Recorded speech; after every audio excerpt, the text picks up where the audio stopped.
Board of Education for May 5th, 2020 is called to order. For tonight's meeting, any item that will be voted on has been posted as required by state law. This meeting is being streamed live on Channel 28 and will be replayed throughout the next 2 weeks. Please check the district website for replay times. This meeting is also being streamed live on our PPS TV services website. Welcome to our viewing audience and thank you for joining us virtually. Tonight, we're looking forward to hearing from a student, teachers, and principals about their experience with distance learning. We will also be voting on a revised business agenda tonight and on a resolution to approve a 20% furlough through July of this year. But first, we'll start by recognizing that this week is Teacher and School Administrators Appreciation Week. Director Bailey, would you be so kind as to introduce this item? Thank you, Chair Constam. Interesting times we're in. Every year, students and families look forward to celebrating our amazing teachers and school administrators. And while this year's Teacher and School Administrators Appreciation Week doesn't have the usual school traditions that we do, we still want to acknowledge our educators and let them know how much we appreciate and respect all of you. This year especially, we appreciate how much you're working to adapt to a new way of teaching and connecting to students. I've witnessed this firsthand in my household as my wife, who is a proud member of the Portland Association of Teachers, has had to meet the challenges of online teaching. She's lucky in that she is very technologically savvy and had already incorporated Google Classroom and other online tools into her teaching before COVID changed our lives. I've watched as she has coordinated with her principal and fellow art teachers online, worked hard to connect with all of her students, and has come up with new lesson plans and projects that her students can do at home. Even so, it has not been easy for her, and connecting online is not the same as connecting in person. I know it has been even more of a challenge for teachers who have less experience with online teaching tools. So it's great to see them rise to the challenge. So to all our teachers and building administrators, please consider this to be a virtual cupcake delivered to your virtual break room. Thank you so much for all that you do for our students every day. Please stay safe and healthy in the days ahead. I love that, the virtual cupcake. This is the time of year when our offices are usually overflowing with cupcakes and cookies and casseroles and all the things that parents bring forward to our teachers and administrators. The board will now vote on resolution number 6107 to celebrate Teacher and School Administrator Appreciation Week of May 4th, 2020. Do I have a motion? So moved. Second. Director DePass moves and Director Brim Edwards seconds the motion to adopt resolution 6107. Ms. Bradshaw, is there any public comment on resolution 6107? All right, is there any board discussion on this resolution? The board will now vote on resolution 6107, which resolves that the Portland Board of Education declares the week of May 4th, 2020 Teacher and School Administrator Appreciation Week in recognition and appreciation of their dedicated efforts to ensure the success of students in all Portland Public Schools. All in favor, please indicate by saying yes. Yes. Yes. All opposed, please indicate by saying no. Any abstentions? Resolution 6107 is approved by a vote of 7-0 with Student Representative Latterell voting Yes. all right. Thank you, and thank you, Director Bailey. At this time, the board will vote on the business agenda. Board members, are there any items you would like to pull for discussion? If there are any items you'd like to pull for discussion, we'll set them aside and vote at the end of the meeting. Is there anything? Yes, I would like to pull the Lincoln the resolution. I don't have the exact number, just for a couple questions. That's sufficient. We got it. Ms. Bradshaw, are there any changes to the business agenda? Roseanne or Kara, actually, do you have that resolution number handy for the Lincoln Guaranteed Maximum Price? Let me pull it for you. Also, were all these posted? Yes. including the ones that came in late? Yes, but They were all we posted. also did discuss some process improvements around accessing contracts and the way they're posted, because I think it was a little hard to find. What was that resolution number, Roseanne? Oh, I am still searching for it. Oh, sorry. I'm sorry, apologies. I guess I can ask now, do I have a motion and a second to adopt the business agenda minus the Lincoln resolution? So moved. Second. Director Scott moves and Director DePass seconds the adoption of the business agenda with the exception of, Getting there. actually, Director Brim Edwards, you didn't want to pull it. You just wanted to ask some questions. No, let's have it just be separate. Okay. Okay, so it is, That resolution number, it's actually 6101. okay, so the It board will actually- now vote on resolutions 6102 through 6106 in the business agenda. All in favor, please indicate by saying yes. One second. Yes. before we do that. Yes. Yes. Oh, One Yes. actually has 4 components. So are we gonna wait and vote on all 4 components of 6101? Because it covers Lane, Cesar Chavez, and Reiki as well as Lincoln. The resolutions,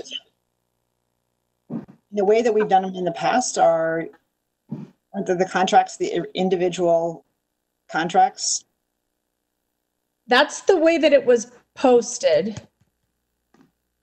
So we have posted in, under Resolution 6101, all the new contracts under one. So Okay. that's, all the expenditure contracts and amendments to existing contracts. Yeah, so let's just pull 6101 and then answer the then we'll just- questions. Ask the questions regarding the Lincoln piece with the understanding that there are 3 other aspects to that contract or to that package of amendments. So the board will now vote on resolution 6102 through 6106 in the business agenda. All in favor, please indicate by saying yes. yes. Yes. All Yes. opposed, please indicate by saying no. Any abstentions? Business agenda is approved by a vote of 7-0 with Student Representative Lateral voting. Yes. All right. We'll go on to student and public comment. Before we begin, I'd like to review our guidelines for public comment. The board thanks the community, actually, even though it's not our usual practice, in the interest of allowing Dan Young, who is on this call right now, to continue on with the rest of his evening with his family, let's discuss the item from the business agenda that we've just pulled so we can commence with voting on that. Dan Young, are you there? I am here, and actually, we also have our Senior Project Manager, Eric Girding, and Senior Director of OSM, Marina Cresswell, here as well, just in case we have questions. Okay, I just did all 3 of you a solid here. So, Director Brim Edwards, do you want to pose your questions about the Lincoln Guaranteed Maximum Price Amendment? Great. Because we don't post the amendments or the contracts anymore, there was just a couple items that I wanted just to pull out that I had questions about. So one of the things in this, when we were doing our bond planning earlier, we had, as a principal, stated that we believed it was better to move away from quote portables. Most of the time they weren't actually portables. They'd been there a long time and, not the best in terms of the best environment in terms of health and safety and security. And so I am interested in in this particular case, we're building an entirely new building. One of the ed specs is a teen parent center. So I was surprised that it wasn't included as part of the new building, just given that that's what we did at Franklin, and I believe at Roosevelt, that it was encompassed in the new building. So I'm wondering, Dan or somebody else, if you could speak to why this wasn't incorporated into the new building and design, and the confidence you have in the portables that are going to be used in this case. Yeah, that's a great question. I think I'll start with the answer, and I might let Eric Girding add some detail to that. The Teen Parent Center has some unique requirements that the way that the new Lincoln High School is situated makes it somewhat of a challenge to get in there. Having a dedicated outdoor space, having a dedicated separate entrance, and some other requirements, it became a challenge to figure out how to best fit that into the ground floor of the Lincoln High School building. So we looked at other options, including creating its own standalone building, and that's really where the design started to move towards, is its own standalone building on the property, closer to where the existing high school is now.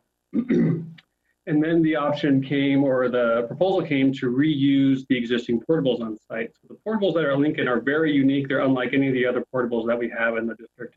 They're what are called stage classrooms, and they meet quite a few different green building requirements and standards. So they're a much better quality product than what we typically see.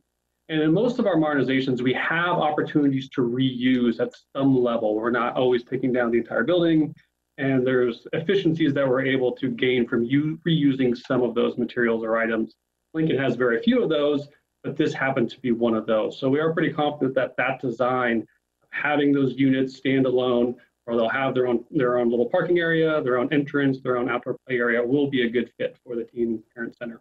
So Eric's probably got some more detail than that, so I'll let him jump in here if I missed anything. All right, thanks, Dan. Yeah, part of it was also in our development of the design, where we were having budget issues. We were looking at, how could we economize and utilize what is existing. So we're using these existing concessions building and these portables that were just finished for the 2016-17 year. Are really state-of-the-art and great buildings. And so we were realizing almost $1 million of savings on the project in schematic design when we made that shift. And so since the shift was made later in design, it's really not fully kind of vetted out as far as the full scope. And so normally it would be included in the regular cost of the budget, but we just have the special allowance because we're still developing the design. And just two follow-ups. So one of the other issues with portables that has been raised was that if you're trying to create sort of a secure envelope for students, that having portables, and I know we have them all over the district, but there was an intent of moving them back, that we'd be setting up a sort of freestanding structure. We built in some sort of security, or we feel the district feels comfortable that having this as a standalone structure is secure for the students and staff? Yes, definitely.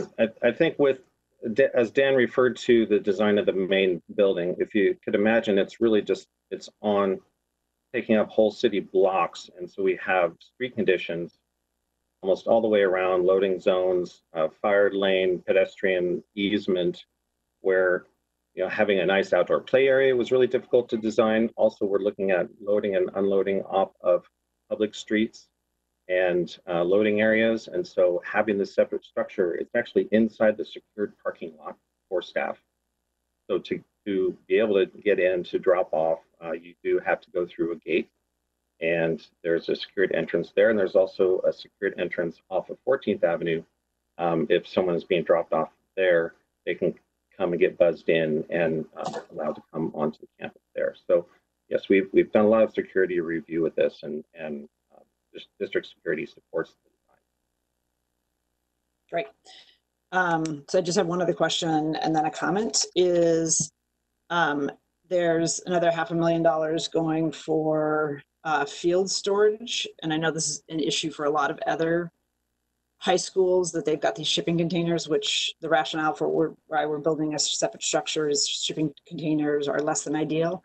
Is that something that, as we go back and look at the other high schools, and it sounds like Madison has this, but is that something for just in terms of equity for the other schools, that we'd be getting rid of the shipping containers as well? Yeah, as you noted, the other high schools, or the Roosevelt and Franklin and Grant, have used a mixture of containers or fenced areas underneath the bleachers, or some in permanent structure storage. The exterior and the containers certainly cause a number of issues. There's a lot of vandalism to them. There's a lot of theft in them, and certainly when you're just under the bleachers. So it's preferred to be able to have a permanent structure. So Madison has gone that route. They're going to have all their equipment within the building. And then what we have in the GMP is an allowance. So effectively, we think we can afford to build a permanent structure instead of putting those containers out there. So that's what the plan is for Lincoln. There's no specific plan to go back to the other schools right now and change what they have. If funding is available and the priorities are such that we have the capital funds to go back and do that, we will. But there's no specific plan at the moment. Okay. And then the last thing, and this is more for the superintendent, is right before COVID and things started to shut down, there was a board discussion about the student health center. And I know that Brenda Martinick had a conversation with a broad base of community providers, and I would be interested in getting an update on where we are with that. And I recognize that happened right before the pandemic hit, and we really had a huge pivot to make, but I'd be interested in getting an update on where we are with that. So not a question for you, Dan, it's more of a Brenda Martinick and the superintendent. I don't need it for tonight's vote. I'm going to be fine, but I would like it at a certain date. I can certainly speak a little bit to it if you want, or I don't have to. You can either provide it offline. We don't need to. Yeah, Brenda, if you can just provide an update to the board since that meeting, that would be great. Sure. So Julia is correct. The day that we had the health forum, the student health forum, was the day that we also stood up our emergency operations center, and we've been working on that ever since. But we've also been doing some additional work in the background in regards to how health centers are going to look like in the future. We have had conversations with Alexandra Lowell and Multnomah ESD in our student health forum discussion back in March. We did talk a lot about telehealth and about how we could provide medical and nursing services to a number of different students who don't have the traditional school-based health center. So what we are in our initial stages of discussing is telehealth and a partnership. The county is very interested in developing a partnership with Portland Public Schools and Multnomah ESD and the county to see how health has changed. It's very innovative. And based on all of the things that have been going on lately and how rapidly everybody has had to become a distance learning or a teletherapy or a telehealth consumer, we are trying to expand upon that and build on that. And so I just want to let you know that it hasn't been completely placed on the back burner because we know that we have to get back to it. So that's what we're looking at right now. We were just actually, James was on a phone call with Peyton just today, talking a little bit more about that. And we did have a meeting with Alexandra Lowell to discuss that as well. So that is my little mini update. Great, thank you. Thank you very much. Sure. Did you have a question, Director Lowry? I thought I heard you. No, it wasn't me, but I would like to say, as we vote on this resolution, that I'm super excited, especially for the Lane floor. If any of you have been out to Lane Middle School and seen the cafeteria floor, you know this is desperately needed. So appreciate the work that's happening on these other items as well, Dan. Thank you. Great. Okay, do I have a motion to bring forward resolution 6101 from the business agenda? So moved. Second. Director Scott moves, and I think that was Director Brim Edwards seconded. The board will now vote on resolution 6101. All in favor, please indicate by saying yes. Yes. Yes. All opposed, please indicate by saying no. Any abstentions? All right, resolution 6101 is approved by a vote of 7-0 with Student Representative Lattrell voting. Yes. All right. So we will move on to our public comment period. I'd like to review our guidelines before we do. We thank the community for taking the time to attend this meeting and provide your comments to the board. We value public input as it informs our work, and we look forward to hearing your thoughts, reflections, and concerns. Our responsibility as a board is to actively listen. Board members and the superintendent will not respond to comments or questions during public comment, but our board office will follow up on board-related issues raised during public testimony. Guidelines for public input emphasize respect and consideration of others. We request that complaints about individual employees be directed to the superintendent's office as a personnel matter. If you have materials or items you'd like to provide to the board or superintendent, we ask that you email them to publiccomment@pps.net. If you're watching our board meeting via the live stream while waiting, please make sure that you mute prior to your turn to speak. If you leave it on, it will create feedback and you will be muted by the meeting administrator and we'll have to come back to you. Please make sure also when you begin your comment that you clearly state your name and spell your last name. You will have 3 minutes to speak. You'll hear a sound after 3 minutes, which means it's time to please conclude your comments. We appreciate your time and your input and thank you for your cooperation. Ms. Bradshaw, do we have anyone signed up for student or public comment? Yes, we have Dawn Foley. Dawn, you should be unmuted. Yeah.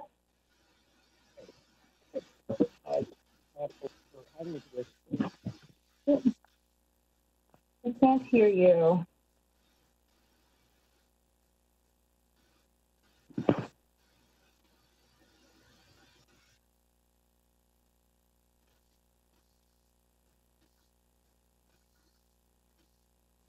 I didn't get your last name, Dawn, but are you with us? I can hear you. Okay, we can hear you, I believe.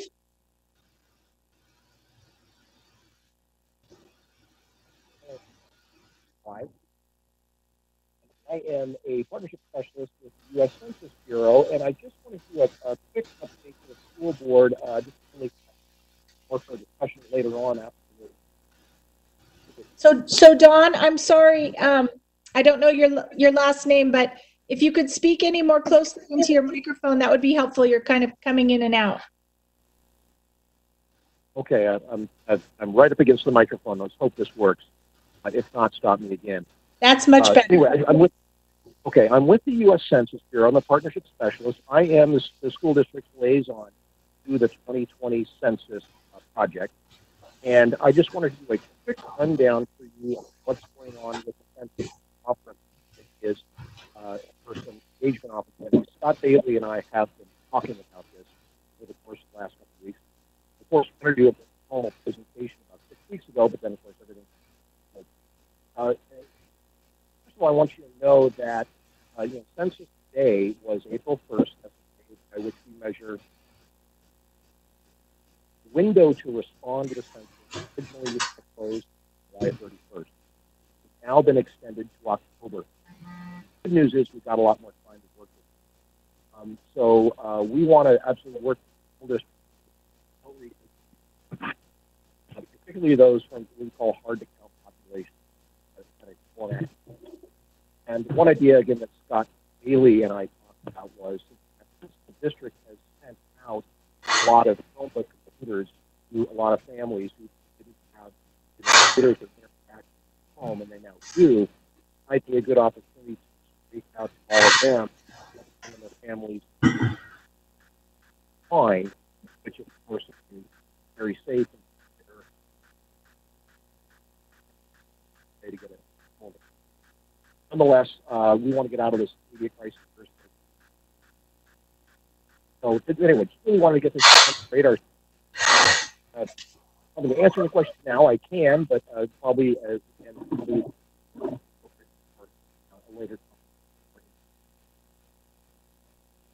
All right, thank you very much. I don't know about others, but I had a difficult time hearing all your testimonies. So if you can provide that to the board in written form, that would be great. I do know that we've been collaborating with the census effort, and I believe that we have been putting reminders into some of our into our breakfasts and lunches that we've been distributing.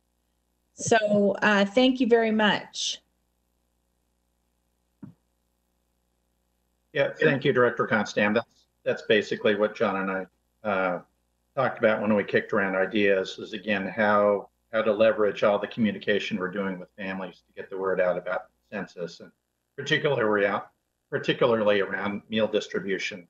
If we could get census material that's translated to hand out to families, would be a good thing to do. Thanks. That's great. Ms. Bradshaw, do we have any other public comment?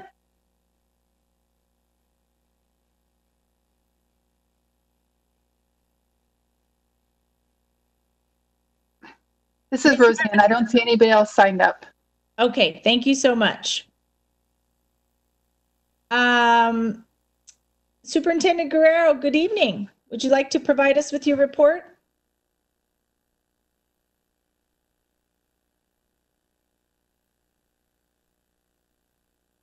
Good evening, directors, students, families, staff, and viewing public. I hope everyone is in good health and excellent spirits now that we are in week 8 of Alone Together and campus closures. We're fully underway with our distance learning, PPS HD. Our daily routines have changed. We're adapting to new ones. Including our board regular meetings, which seems to be the routine throughout our work days. So as I open my report for this evening, I want to continue to share appreciation for our hardworking frontline staff, especially our nutrition workers, our custodial staff. They continue to work round the clock to meet essential needs of our students and families. You see 3 pictures actually on the slide. Our nutrition workers, teachers, and some of our students from previous graduation ceremonies. I'm going to talk a little bit about those 3 themes tonight. I'll move on to the next slide because, like the board, also want to share my appreciation and join you directors in celebrating our hardworking educators. Really proud to be superintendent here at PPS. We have the board's leadership, and we have thousands of Portlanders who together have imagined a better future for our children, for our youth. And we articulated in this vision these attributes for the adults that work within the school system. We called them educator essentials, that every adult has a role in supporting our students.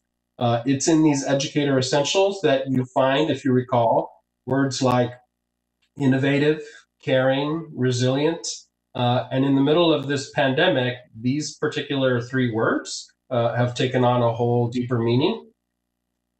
During my 25-year career, I've been an educational assistant, a classroom teacher, school district administrator, and have experienced many challenges in school systems, but confronting this particular health crisis has certainly demanded a completely new level of attention and out-of-the-box thinking. And our organization and its people's ability to turn this disruption into a transition, a crisis into an opportunity, what could be potential chaos into a clear focus as our continued main focus, our students and families. And that's due to the flexibility and the perseverance that's been demonstrated by our educators and our school administrators. Frankly, it's their thoughtfulness, their care, their innovation, their resilience. It's what's making this level of distance learning, essential services and supports for students possible. So today, as teaching and learning is taking place at kitchen tables and in living rooms, coffee tables, we want to take a quick minute to acknowledge and celebrate our educators all week long as part of National Teacher and Administrator Appreciation Week. So thank you, teachers and administrators, from your superintendent for being a hashtag BPS superhero. It's another special day today. For those of us of Mexican heritage, you'll recognize it's Cinco de Mayo. And I want to call that out because last Friday, many of our schools and families also celebrated another cultural tradition, El Día de los Niños, Day of the Children, also a Mexican holiday that celebrates the most precious among us, our children. In fact, on this day, teachers in schools across Mexico organized the day around focused on their students, playing games, enjoying activities and food. So in the spirit of celebrating children, staff seems to have pulled up a particular first grader there. Yes, I wore suits to school even in the first grade. So as a teacher and school principal, I think it's always important to honor and recognize the diverse cultures and traditions of the families that we serve. So to our children out there, to all of those celebrating El Día de los Niños and Cinco de Mayo. I was also a history major, so for those of you who may not be familiar with the history of the 5th of May, it commemorates a particular day in history, the Battle of Puebla, when a ragtag, scrappy Mexican army in a very important battle defeated a powerful French force during the Mexican War. So a little history in there as well. And what I would say is it's a story about defeating the odds, which is going to transition me to our next slide, because during this pandemic,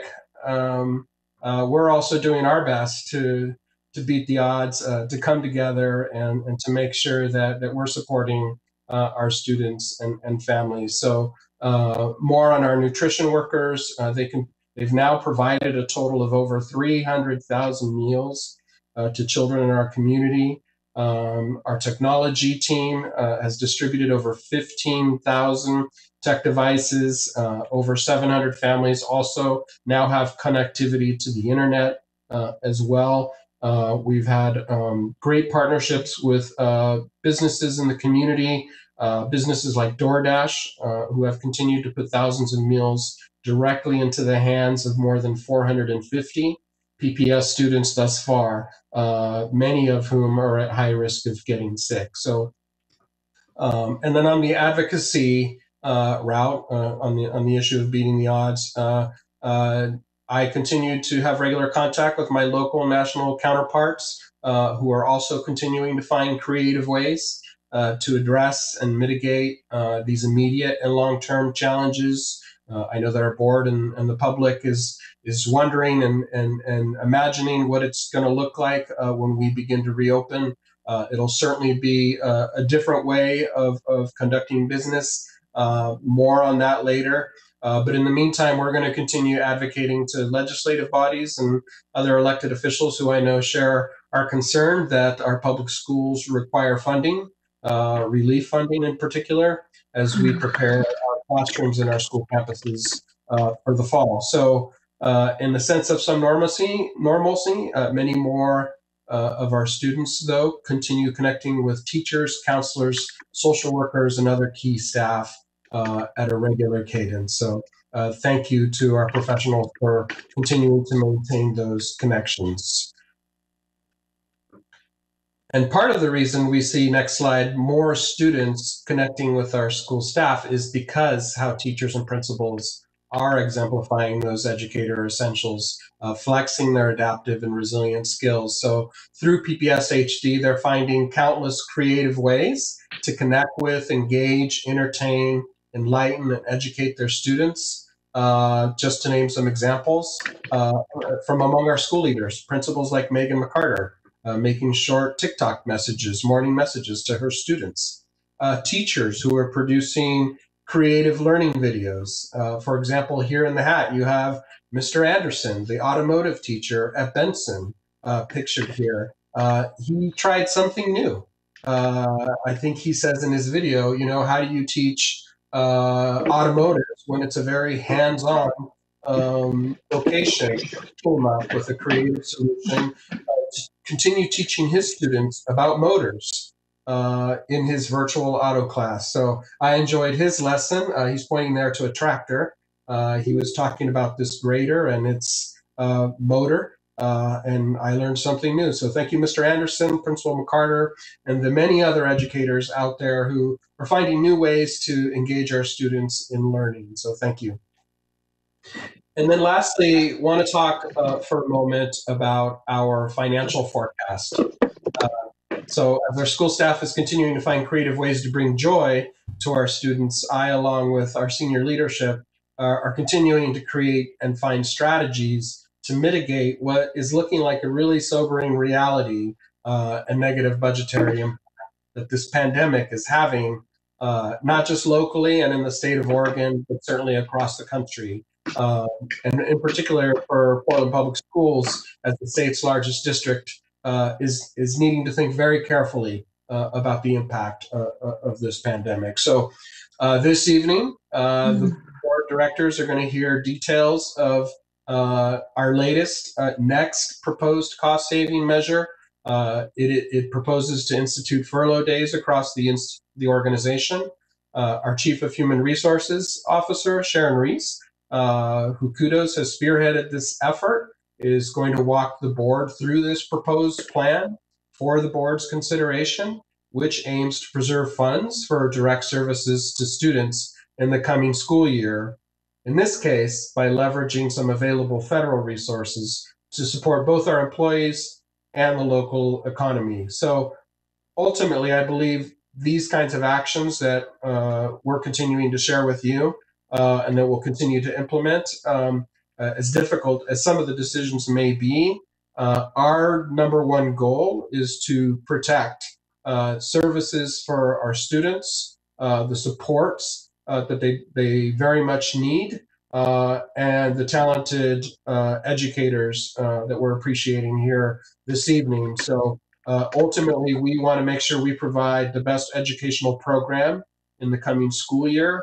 And by taking some prudent measures now, we think we will help to mitigate some of those impacts. So much more on that in the coming board meetings. And tonight we'll hear about an additional strategy that we're proposing to the board. So I'm going to pause. I'm going to stop here. That ends my report for this evening. Thank you. Thank you very much, Superintendent, and thank you for sharing your first grade photo or having someone else share your first grade photo. You're up next as well. Would you like to introduce this next item where we hear from some of our educators and one of our students about their experience with distance learning? Yes, so we committed to continuing to provide some updates on how distance learning is and the experience that our students are having during this campus closure. And I can describe it, but what better way to hear about it than directly from our clients? I'm going to turn it over to our Chief of Schools, Dr. Sean Bird, who I believe has some special guests. That's right. Good evening, Chair Constant, Vice Chair Moore, Board Directors, and Superintendent. We do have some very special guests tonight that we want to introduce you to. But before we do that, I just want to provide a little bit of context about our distance learning update so that we can set the stage for our guests to speak. So you can move to the next slide, please. As you remember, about 8 weeks ago, we embarked upon this journey of distance learning. And when we did this in partnership with our labor partners and our principals, and we really just laid out a framework that we would base this work on. So based upon the executive order of the governor and therefore the guidance from the ODE, we really wanted to make sure that we were focusing on access, equity, and inclusiveness. Because if you remember back to that first executive order, it was about keeping schools open and making sure that we were connecting with children and making sure that we maintained a connection with children as they were not able to come to school every day. We wanted to make sure that we established a spirit of collaboration with our labor partners, particularly because we know that they are also dealing with personal circumstances at home, and we wanted them to connect with students, teach students, but also take care of them as employees and make sure that we were collaborating together to come up with a workable solution to this different circumstance that we're in. We wanted to set expectations for continuous learning opportunities. So we knew, you might remember back to the beginning when we thought we were only going to be closed for a couple of weeks. It was really about staying connected and doing social emotional kind of work. And then as the school closure extended, then it was about prioritizing the standards that children needed to learn so they'd be prepared for the next academic year. So we've been in continuous collaboration with PAT and also with our principals about how that best looks and how to make sure that we're not harming children and make sure that we are doing everything we can to keep track of where kids are and keep them engaged in learning activities. Ongoing support and guidance. I often think of this as kind of like Apollo 13. We turned around a system that was not designed to do what we're doing right now. We turned around a face-to-face system and made it into a distance learning system in a very short period of time. So we've had to do some ongoing support for our teachers. Some of them had lots of experience with Google Classroom, some of them did not. And so we needed to provide some learning, and that continues on. We also want to make sure that we are extending grace to people as they learn new technologies. Both students and teachers are dealing with a lot of issues right now, and we want to make sure that we're providing training and also understanding of people's individual situations. And so that's the last two. So next slide, please. So, we worked out some expectations, and these are listed here. We want to make sure that teachers are in contact with students to plan lessons, and they can do that in a synchronous fashion or asynchronous, but there needed to be focus on the content, core content every week. And it's different for different grade levels, and it has ramped up. The time expectation has ramped up over time, especially for our elementary students. You can imagine those of you who have small children in kindergarten, first, second grade, it would be hard perhaps for them to sit in front of a computer for extended periods of time, even for adults sometimes, as we've all experienced probably Zoom fatigue over our weeks here. So we needed to make sure that we were balancing what children could do and what was reasonable for them to do. So there will be some time that they're with the teacher, and then sometime they're doing independent study. This is all, of course, supported by work that our Office of Teaching and Learning has done through pps.net/student with different resources for parents to access in addition to that. We also have asked people to keep track of their contacts with their students, so they're ensuring that students are participating. We've been gathering that data, and we want to make sure that we're reaching out to students who are not engaging as much as we would like to make sure, first of all, that they're okay and they don't need any sort of social services that we can help them with, but also to make sure that they are continuing in the learning process. We've asked our principals to hold weekly staff meetings where they're doing professional development with teachers, and then teachers are participating weekly in professional learning community meetings where that's they're planning lessons with their colleagues. They are, talking about the technologies that they're using, those types of things. Next slide. Next slide, please.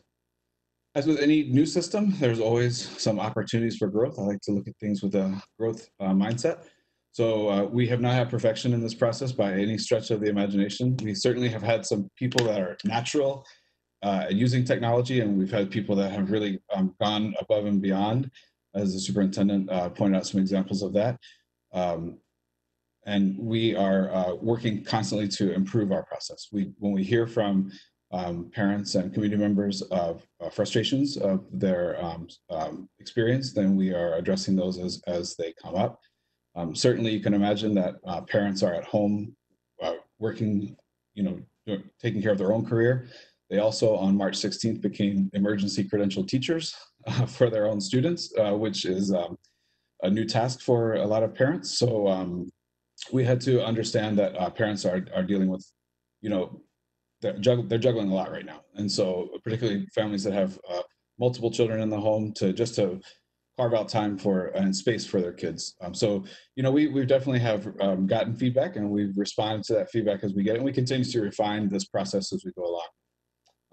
I think definitely an area that we need to continue to be explicit and communicate about is the ODE guidance that we receive along the way. It hasn't come out all at one time because things have evolved as the school closure has extended.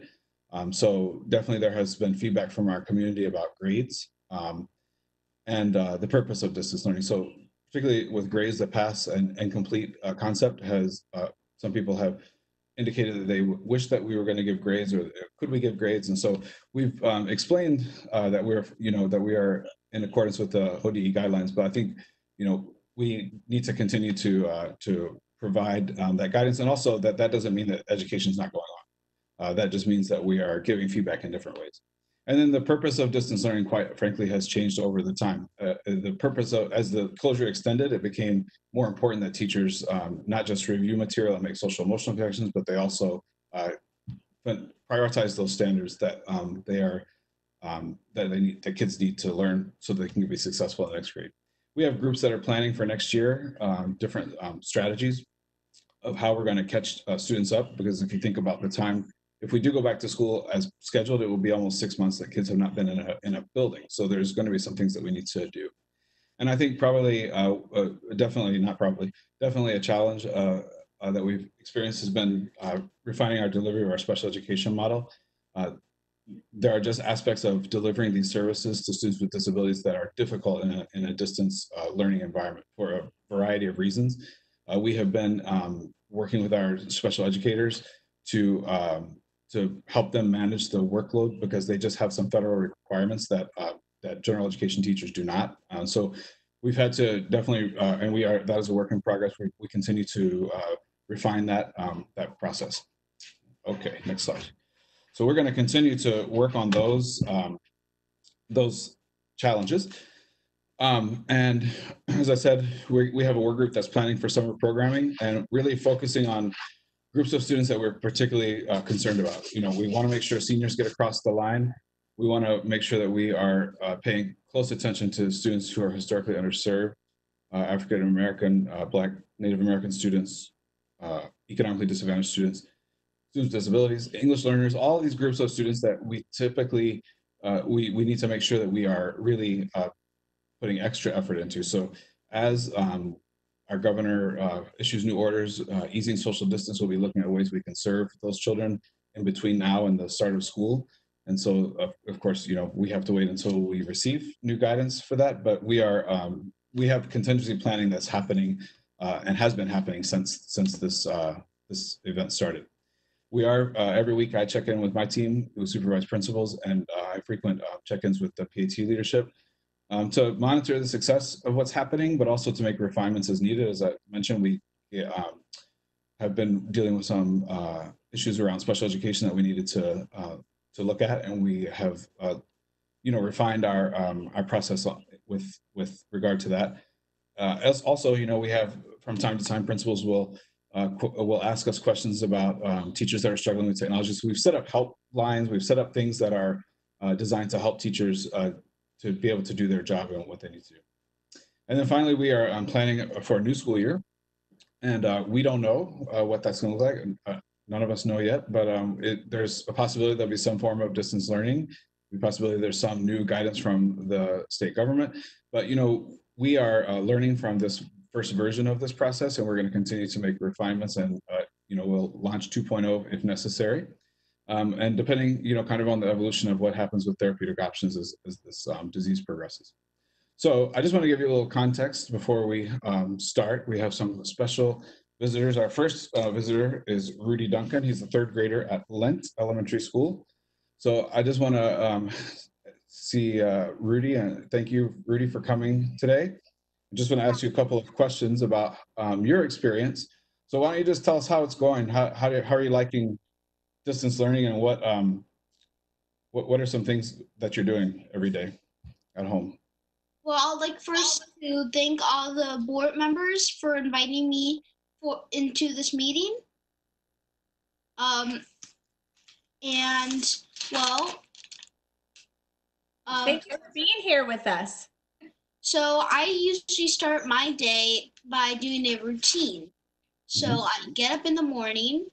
I used to set my alarm for 7:30, but now I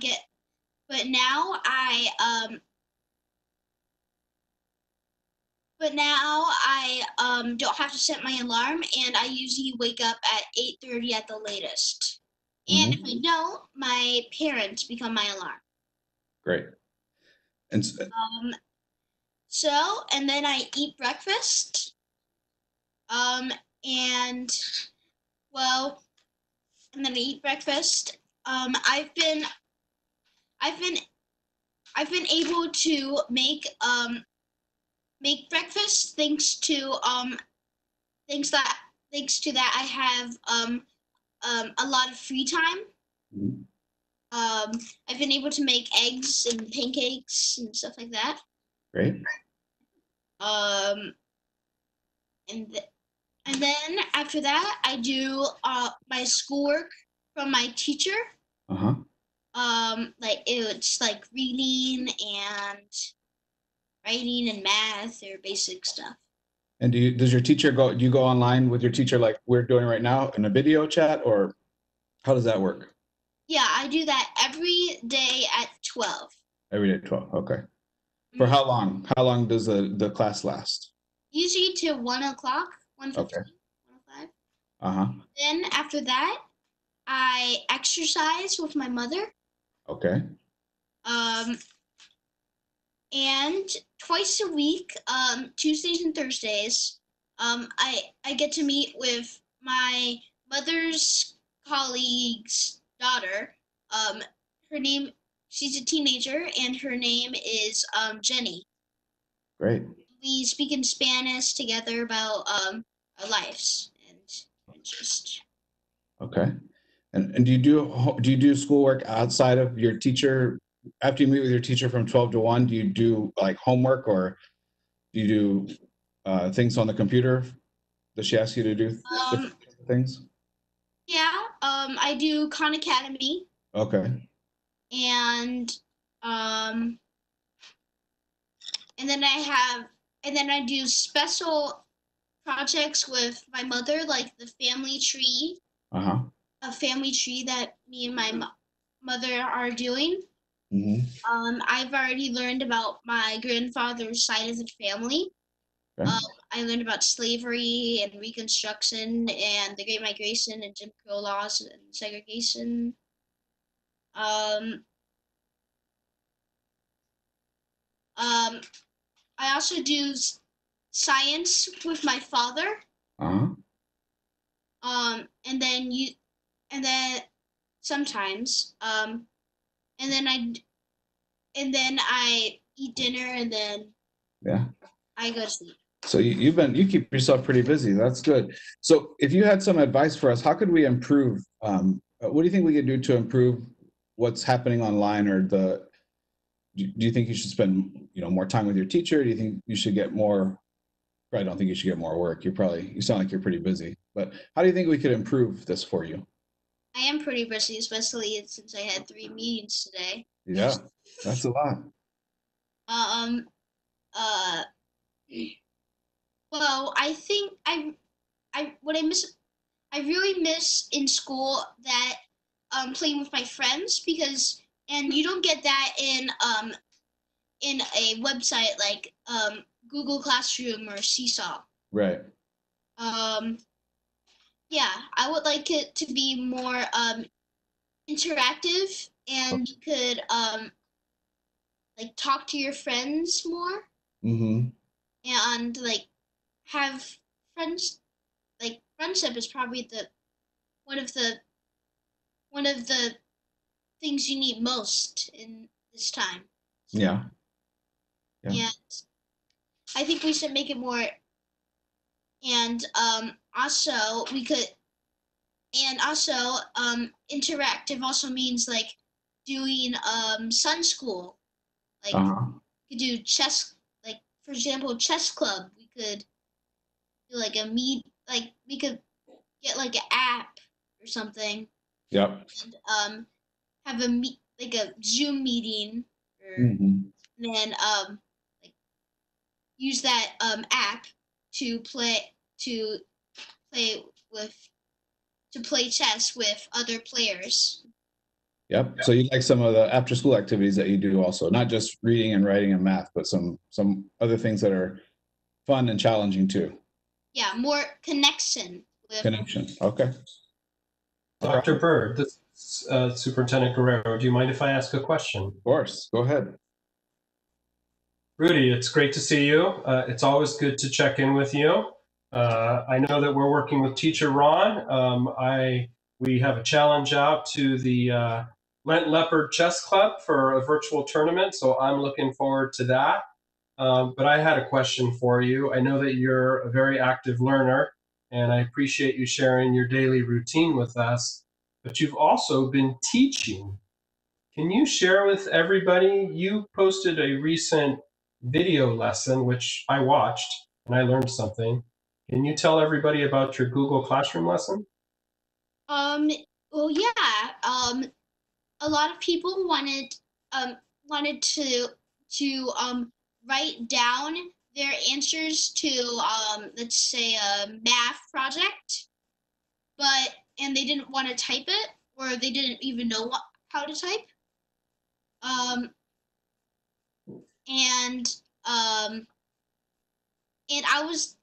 And me and my mother found out a way to go on Google Doc and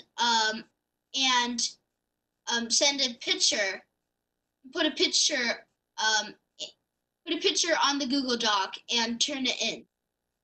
And yeah, and I did just my mother did a Spanish version for people who spoke Spanish. I also did a second video that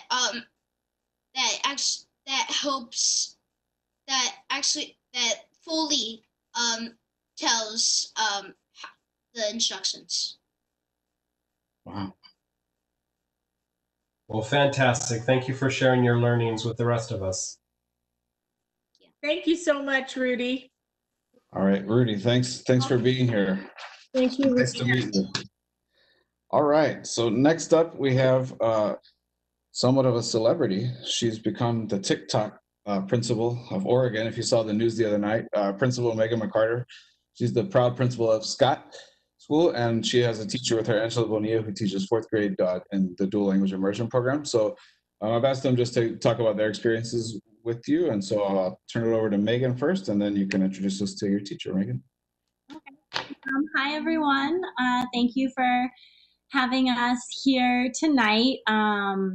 Again, kind of similarly, you can hear from me, but I think, at Scott, the people who are really doing the hard work and the heart work every day are our teachers, and a lot of our community, a lot of our families are doing this really tough work and being super innovative. So I brought with me one of my 4th grade DLI teachers, Angela Bonilla. She's really incredible. I'm doing a choice menu for PD with my staff, and I actually got it from her. So I can take no credit for it. And so I think first, maybe I'll just turn it over to Angela to talk to you guys a little bit about what's happening at the classroom level and the school level. And then I can always add on or answer any additional questions you all have. So Angela? Hello, am I okay to unmute my mic, or is someone supposed to unmute me? Yeah, you're good. We can hear you. All right. You're great. Welcome. Thank you. Thanks. My name's Angela Bonilla. I teach 4th grade Spanish DLI class at Scott Elementary. And wow, distance learning has been quite the steep learning curve. It's had a very steep learning curve for us as teachers and for our students. And as teachers, as soon as we found out on Friday that we had to head out on Friday, we were stressed, but we kind of do what we always do, which is figure out how to make it work. So I know a lot of us packed curricula and packed worksheets and things to grade because we assumed we were coming back. And now knowing that we are going to be doing online work for the rest of the year, a lot of us have kind of changed gears, very similarly to how the district has had to change gears in terms of what we offer.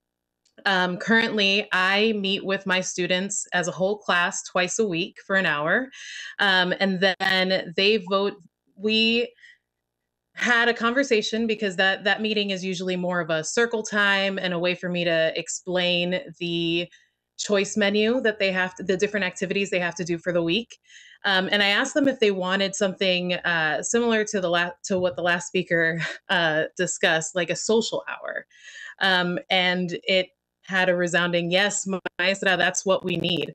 So I let them vote on a survey, what topics and what days worked. And now after each team meeting as a class, there's a social hour meeting where students just get to hang out with each other. I think, we were really trying to make sure we were connecting with families and connecting with students and making sure those basic needs were met. But I think a lot of times we forget that a lot of what school is for kids, in addition to the learning and like math and reading, is the relationships that they get to build. And a lot of them just miss their friends, or they don't live somewhere where they're near anyone else that they can interact with safely. So it's been a really great engagement tool. Kids are coming to the meetings because they know that there's a fun, video chat afterwards. I've had to learn how to mute different tabs so that I can keep an eye out on them without blowing out my eardrums. But for the most part, I think the social aspect for my class has been the driving force behind their engagement in distance learning. When it comes to the actual work, I've been trying to track what type of work most of my kids will do. So I've been giving them activities on different platforms. 3-5 was asked to use Google Classroom, and for some of my kids that worked, and for some it didn't. And since Scott was a TechSmart school, most of my kids have experience with Seesaw. And once I started posting more assignments on Seesaw, I saw more engagement. So a lot of our work as teachers has been trying to gauge what works best for each of our kids, while not being able to kind of sit with them individually and make sure we know exactly what's working for them. I think the biggest struggles have been the not knowing for a lot of teachers. We're worried about the kids we can't contact. We're worried about our kids with different needs, those who are not able to access different services or don't have many community supports. And a lot of times those are the kids who aren't showing up to our chats or are showing up with their cameras off as silent participants. So I think, we're worried about losing some of our kids. We're worried about not being able to be that steady presence for them, but we're doing the best we can with what we've got, right? And so I think for me, I was one of those teachers that used Google Classroom when I taught 6th grade last year. I'm pretty tech savvy, so the switch wasn't so much, how do I do this? It was more of how do I make sure all of my kids are included, all of my kids are getting access to this. And, luckily, I don't have children. And so for me, teaching from home is not as big of a hurdle as it is for some of my colleagues. And so that's been another thing that we've all had to maneuver. Like, how can we keep our home lives and our work lives working symbiotically? And it's definitely taken a toll on some of the educators I've spoken with. But I think PPS and PAT have worked really well together in figuring out ways to reduce our workload and our expectations while making sure that we're still serving our kids. So yeah, that's kind of what we're doing as teachers. Thank you, Maestra Bonilla. Thank you so much. Okay, we also have from Ackley Green, we have Christina Howard, the principal of Ackley Green, and also her 7th grade math teacher, Elise Hughes. So we want to give you a little perspective from the middle level as well. So we'll turn it over to Christina. Hi, everyone. I apologize if you hear a baby in the background. I have a 1-year-old, and so I'm trying to balance that. And this is a really tricky time for her. And she knows I'm in the other room. So I just want to preface that before I speak. But I'm going to do the same thing that Megan did. And I do want to share our consistent community care message that we are putting out to all of our families and all of our staff. And I think that that's sort of the motto that's like guiding us and how we're approaching distance learning. And so I'll share that, and then I'm going to turn it over to Elise. So this consistent community care message that we created as a staff goes out in like weekly communication to families. It's also part of how we talk about students and how we're approaching this in team meetings. And so basically it's just a simple message that we would love for you to participate as much as you can. You and your family together determine how much can be accomplished in a day or a week. We understand the need for you to be able to do what you can. Don't worry about it. Take care of yourselves and your family. And so that's how we're approaching this. And so I'll let Elise share what she's doing. She's been doing an amazing job in leading a lot of our staff and the math team. She's had a lot of experience with this working in other districts, and she's brought that knowledge to Ockley. And so she's been doing a lot of great things and getting a lot of great results. So I'll let her speak, and then I'll answer any questions that you guys have. Hi guys, you might also hear some background noise sharing houses and trying to teach or meet at all.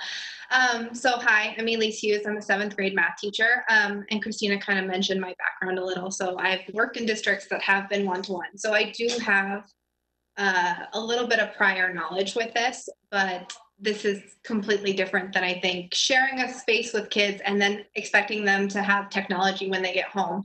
This is completely different. This has been all about trying to keep the connection we have in our classrooms and either continuing that or growing it and just not losing it.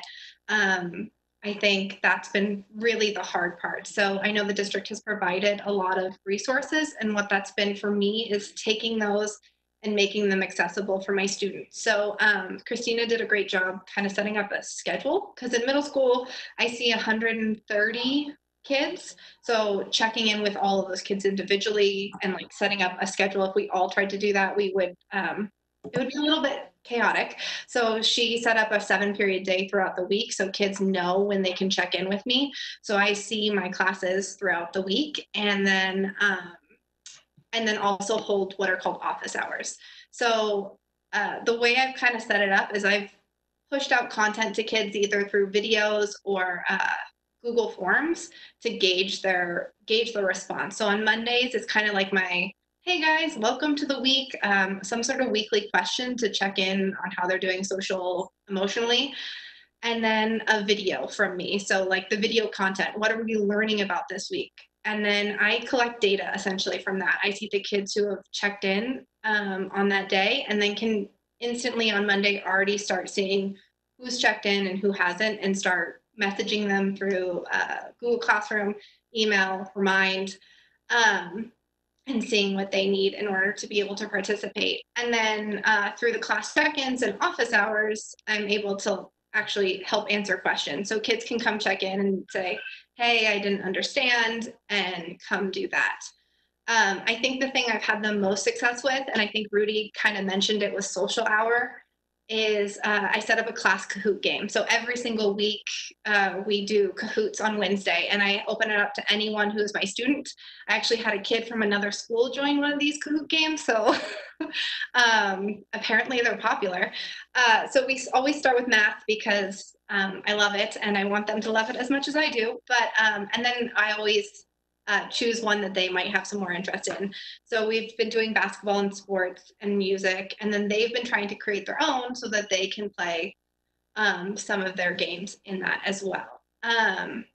That's been the most successful. And then I've actually started doing it 2 times a week because we're getting a lot of kids in that space. We had lunch clubs running before, and now we have a bunch of teachers who have started lunch clubs back up or holding recess for their students, because it really is about how do we get these kids online. We pretty much go off of a touch point document, which is essentially an attendance sheet, and look at which kids we've communicated with. Was it like communication via Google Classroom, or was it they've actually turned something in, or are they doing both? Are they showing up to Google Meets? And that's been a really good way for our staff and support team to see which kids are needing support, which kids are kind of falling off, because the distance learning is hard and we're trying to make it as flexible for them as possible.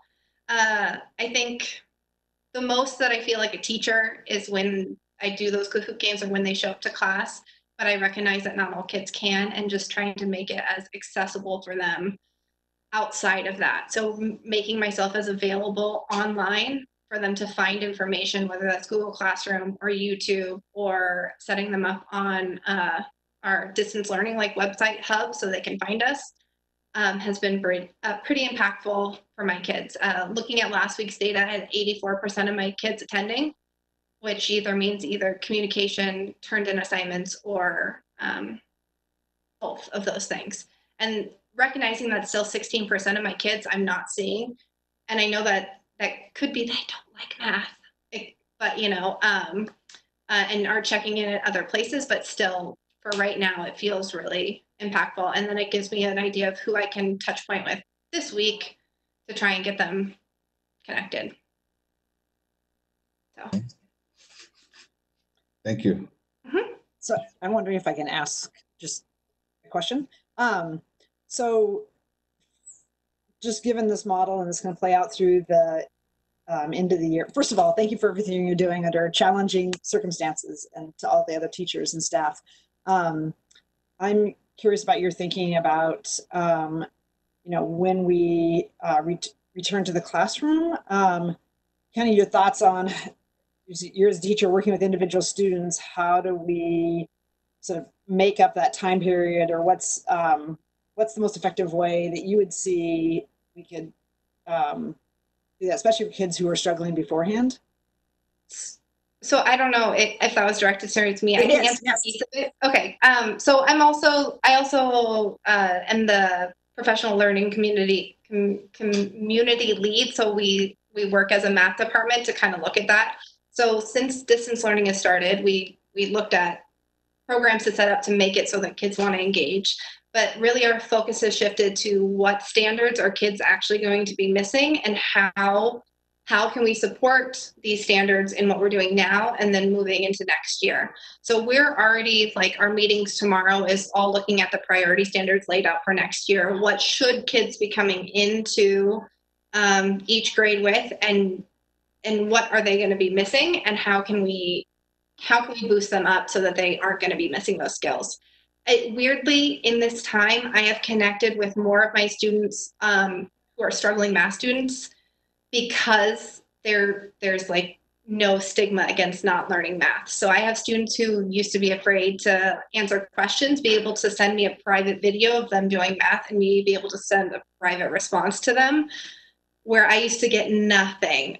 So I know that that's a little off topic, but really looking at the standards and trying to start planning is what our math PLC is working on right now. We spend an hour a week, if not more, talking about that very thing. So I don't have a final answer, but prioritizing the standards and looking at what the holes are has really been our focus. That's great to hear. Thank you. Mm-hmm.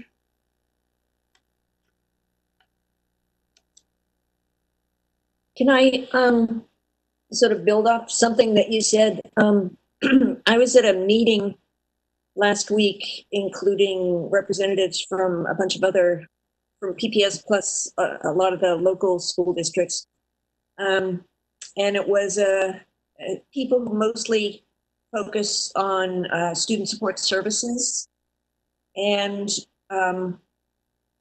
we were all sort of checking in on how things are going with students. And one of the comments I heard was that some of the students who had the most difficulty getting engaged in the regular classroom are actually finding some benefit to distance learning. Sort of what you were talking about, that they're, for some of these kids, they're feeling more connected to school now than they did before academically. And I don't think anybody is suggesting that online learning will ever be a substitute, but there might be some lessons to be learned about how to integrate different techniques with students, so that we can differentiate the instructional models a little bit more with students, even post-COVID. I would love to agree with that, because that's one of the things I've seen. Just having video, like just having technology for these kids to access has been huge. A video of me teaching something where, I mean, you're not building that connection, but students can pause me. They can make me go faster or slower in the video. There are so many different platforms out there that give students instant feedback on their learning. It is something that I think teachers are able to learn a lot about, and how to incorporate this into next year, whatever next year looks like, regardless if we're all online or all in classrooms. Having these tools and like being gently nudged to use them has been super, super helpful. I think I can think of a handful, if not more, of kids who have really felt like they've been more successful in this environment, and like parents have reached out saying that they have seen their kids' anxiety and like stress around school dramatically reduced. And I know this isn't the case for a lot of kids. Our kids need the social time, and I don't think distance learning is for everyone. But I think we as a community of educators can definitely learn from distance learning and bring this back in, so many ways. I'd be curious, as this goes on, I'd be curious to hear if there's any way that that you can capture, you collectively can capture kind of what proportion of kids are having real difficulty kind of engaging with these new methods versus how many are just kind of bumbling along, and then what proportion of kids are really kind of thriving or reacting positively to the kind of distance learning stuff, because I think it'd be really fascinating to see how that would play out in terms of how different kids respond. It's Ailey. I have a question for Ms. Bonilla. I was just wondering, I think you mentioned that you taught an older grade before, and now you are teaching a younger grade. Is that correct? Yes. So have you noticed, like, as just having had experience with the older grade, how have you felt like the younger grades have adapted to this with their social emotional needs? I think that's a great question. I feel like for the fourth graders that I work with, it's definite. They've been together for so long, by fourth grade, they are family. And so a lot of times they just want to have that interaction with each other. I think in terms of this distance learning and how it's affecting their social emotional life, there's definitely kiddos that started being engaged, and then other services finally clicked, and so they no longer need me, and they don't come online, and they do the paper packet. So I think as long as those other systems are still in place, a lot of our kids are getting served. But I do know that there are several kids in that K-5 range who come to school to get a break from home and aren't receiving that, especially our kiddos who have lots of children in the house. Several children in the house, who might all be doing distance learning at the same time. I've noticed that a few of those students are having some behavioral needs. I was on a phone call with a parent for an hour and a half yesterday, trying to support her in how to support her son in doing the work and also behavior management, because she's usually working and he's usually with me 5 days a week. So I think there are different needs popping up, just like our older kids are getting, some of the kids are benefiting from not having to give answers right on the spot, being able to process a little bit longer, being able to show their learning in different ways. But I think there are other kids who this is bringing up different types of stressors that families aren't necessarily equipped to deal with. I hope that answered your question.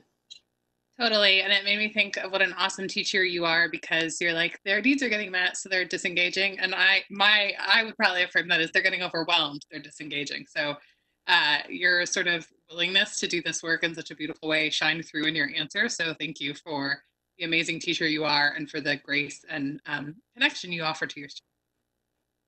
Thank you. I would say thank you to all of our principals and teachers and Rudy for joining us tonight. Chief Byrd, I don't know if you have anything more that you wanted to share with the board, but it's been so important for us to hear your insights and your challenges and just what your day-to-day is like. And you're all just the picture of adaptability, because everyone's finding their way. And just to hear the stories about, how do we make sure we're connecting with each of our students and figuring out, how this is all landing on them is just so beautiful. So thank you all for being here and for everything you do every day. All right. Thank you. Thank you. Thank you. Thank you. Wow, that was pretty inspiring. Okay, back to our board. Excuse me? It was a really interesting discussion. Yeah. Okay, back to our board business. Just a moment. The next item on the agenda is looking at our revised 2020-2021 budget calendar. Superintendent, would you like to provide some background on this item?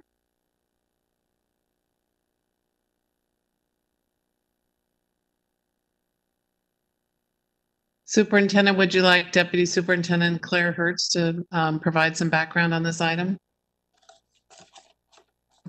You just took the words that I said with the mute button on, so thank you, Deputy Superintendent.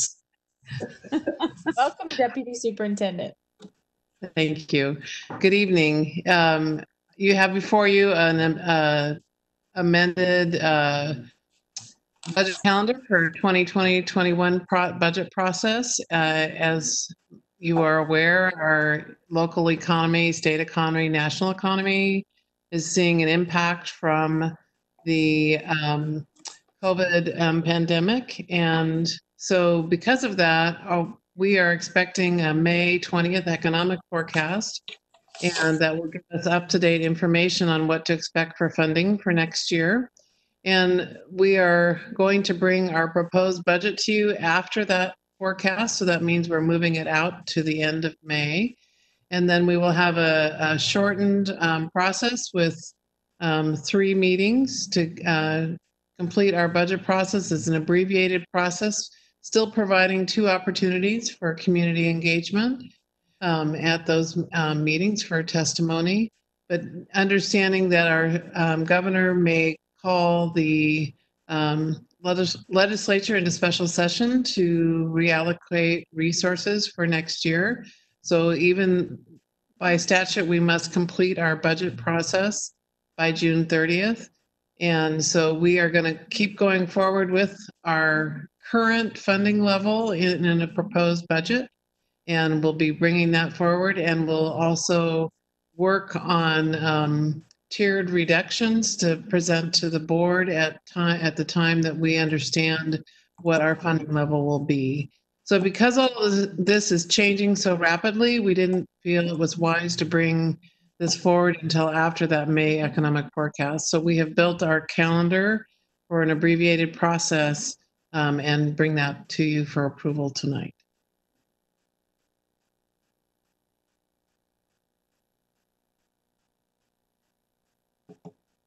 Amy, you're muted. Excuse me, rookie move. Thank you, Deputy Superintendent Hertz, and we'll get this resolution on the table and see what board discussion we have. The board will now vote on resolution 6108 to amend the 2020-2021 budget calendar aligned with Portland Public Schools Reimagine, the Student Success Act, and our multi-year business plan. Do I have a motion? So moved. Director Bailey moves, and do I have a second? I'm sorry, who was that? That was Julia Brim Edwards. And Director Brim Edwards seconds the motion to adopt Resolution 6108. Ms. Bradshaw, is there any public comment on 6108? No. All right, is there any board discussion? Yes, I have a question just about I'm looking at the budget calendar. Maybe this is either Stephanie Soden or David Roy or Jonathan Garcia, but where we have a super tight time frame between the proposed budget on May 26th, it being rolled out, and then voting sometime the week of the 9th on approval. And I know in the past our budget hearings have been lightly attended, but in years in which I think like years like this in which we're not going to be additive, that I would anticipate a lot more interest in the community engaging, and then just the whole challenges of potentially doing that in a virtual environment.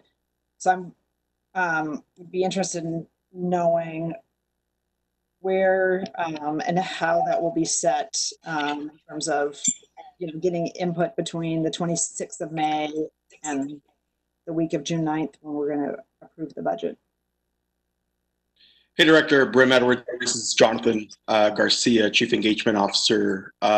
So we are still working out those details pending the board approval tonight.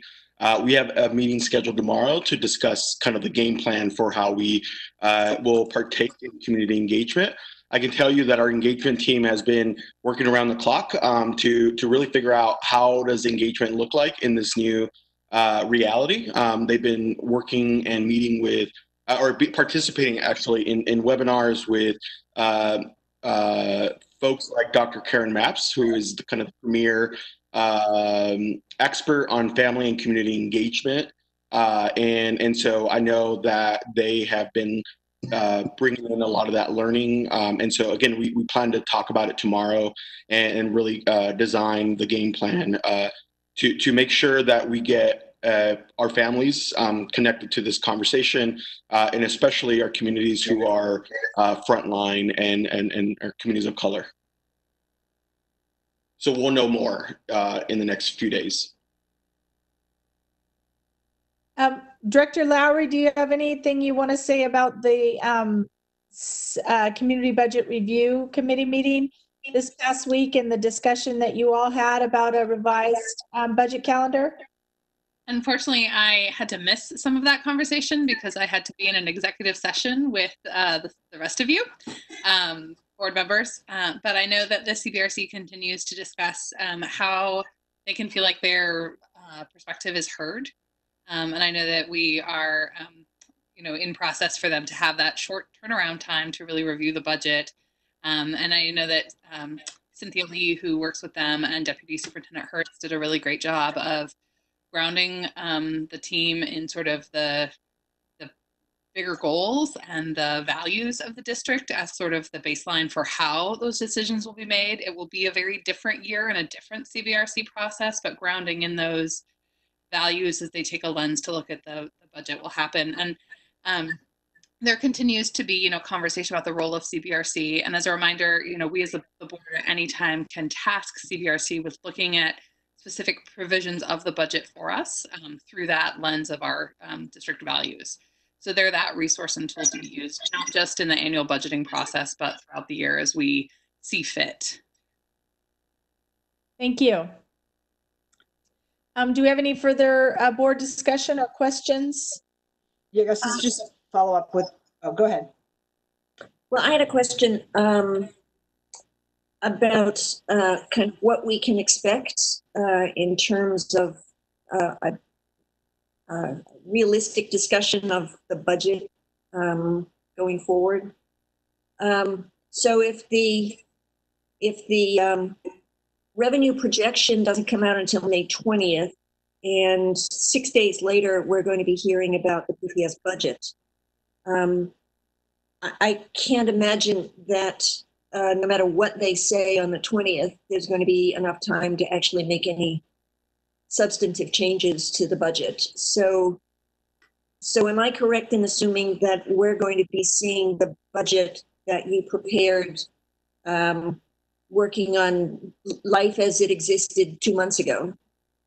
Yes, you'll be seeing state school funding level at 9.0 billion, which is what was appropriated by the state for 2019 to 21 biennium. So we are bringing that forward, as well as full funding for the student investment account and full funding for Measure 98. What we know is that we won't have enough revenue to support all of that, but until we have more information about what that will be, we had already prepared this budget as this event broke, and we were just getting ready to put it to print. So you actually will be receiving that next week in the U.S. mail. It will come to all of you, both the proposed budget document as well as the individual school reports. Now they both, so we will post those also on the web so that people have them way ahead of time to review before the meeting. But in all reality, we know that our funding is in question, in various types of funding is in question. And so what we'll have to do is, whether or not the legislature is done with their work, we'll still have to adopt a budget by June 30th.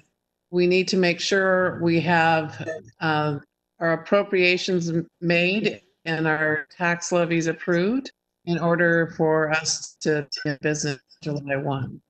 So we will wait patiently for their process and be listening carefully to what we hear from Salem, but we will continue to bring forward the funding level that we know that we received reports from Oregon Department of Education until we hear otherwise. So again, we are already working internally on and we'll be going through a process of tiers of reduction. But until we have the economic forecast, we don't know exactly what we should be bringing forward as reductions. But we will be sharing that at the most opportune time in this process when we have enough information to share what the level of reduction should be. So can I just can I just follow up?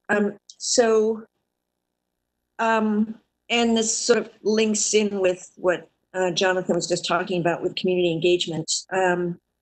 So I think the budget timeline for next year is actually going to extend well into the summer.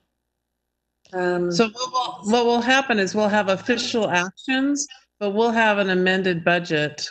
You know, if the legislature is still working on it in July, and we are, we'll have to at one point start staffing in time to have school open at the end of August. But we will be bringing an updated budget to the board and an amended budget after July 1, once we know the full funding level.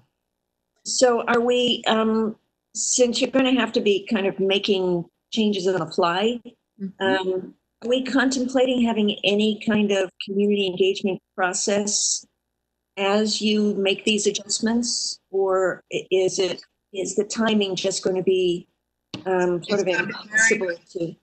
It's very tight timing. When we get to July and wanting to staff our schools and have them ready, it will be a very tight timeline. So I think it's best that we get our input during the end of May to the end of June so that we know what people, you know, so we can hear from our community, and then we'll have to continue to modify as we hear more information from the state. And Director Moore, this is Jonathan Garcia. Just to chime in here, agree with Deputy Superintendent Kurtz. I think what we need to be clear on with our community is this shortened timeline, right? And so I think as soon as if the board approves this new timeline, you know, we'll work with David Roy and our communications staff to make sure that our community understands the tightened timeline. and really begins to find ways to engage in conversation with us. So again, we're meeting tomorrow afternoon as a team to really begin designing what community engagement is going to look like, not only for one day, not only for 2 days, but ongoing, knowing that we have virtual tools in our disposal to make that happen. So I just want to make sure that I understand. We're going to get in the mail and delivered the budget that was based on the appropriation that was previously passed. We know in the May forecast, there's going to be a significant revenue drop. And then on the 26th, we're going to have this life before budget, along with a series of potential reductions. And that is what the community and the board will be looking at. This one document overlaid the other document. So having been in this, and then my sense is there'll be the series of those. If 2002 is any guide, where there was a whole host of legislative sessions or special sessions. So as we think about it, even though the timeline is really condensed, we know it's going to be really condensed now. The budget cuts are really, I think as we all know, are going to be really hard for this community. We should just try and maximize the community input. That doesn't mean that people are necessarily going to agree with us, but to having the time to share their grief over losses, I think is really important, and for us to get a sense of the community's priorities. So however that community engagements get structured, Jonathan, I hope that even though we know we have a short period of time, that we really try and maximize the input, because I don't think this is going to be one of these years where everybody says, yeah, we're good with everything. It's just, in some ways, people sometimes have to share a sense of loss. And I think we're going to need to do that on an accelerated basis. And that's going to be hard for staff, the board, and the community, but we should really try. So the sooner we have more information, the better. I think that transparent and communicate often. I appreciate that, Director Bryn Edwards, and we'll circle back to the Board of Ed to make sure that our design for our engagement is worthy of making sure that our community has adequate ways to engage in meaningful dialogue with us, even if it is virtually. So we'll circle back with all of you to make sure that that's meeting the needs of our community during this time. Thank you. Yeah, I think one thing we can do in the outreach process is present a range of potential cuts, A, B, and C, and talk and get a sense of the prioritization for if we had to cut this much, if we had to cut that much, if we had to cut a third much, and that can guide us going forward when things are changing. Maybe for the better, maybe for the worse. And again, a lot of this depends on if Congress does something to backstop education across the country. That might soften the blow a bit. But if we have that range of options and get feedback from the community, that can help us on a pretty short notice tailor our direction going forward. Definitely, Director Bailey, and so and as part of as we design these engagement sessions or engagement opportunities, if you will, I think part of as you and I have talked about, Director Bailey, part of this work is really making sure that we're upfront with our community about what is happening, right? So we know we're walking into a deficit budget, right? So coming into the conversation with, hey, we have limited resources, so how are we going to bring ourselves collectively through a Res-J lens, through our visioning process, through our vision, to make sure that we come out of this budget conversation again, not fully realized because, again, we have a cuts budget, but making sure that we can move forward together. So I'll work with all of you to make sure that we're able to do that. Jonathan, I'd like to just give offer my 2 cents, and that's that one of the guest presenters this evening talked about using Kahoots. And I've found that when talking with the public about, difficult conversations around budget is to use Kahoots, because that allows, and I don't know how well it interfaces with Zoom, for instance, but it allows community members to get a visual picture of what other community members are thinking, and that can be a very powerful tool. And everybody in the audience gets a virtual dollar, and it's not going to stretch far enough to meet the needs of the district. And you allow people to vote on a menu of options with that dollar. And using Kahoots or some other voting platform allows everyone else to see kind of what everyone else is thinking. It's a great way to incorporate a RESJ lens, and in a visual sense. Yeah, no, I appreciate that, Director DePass.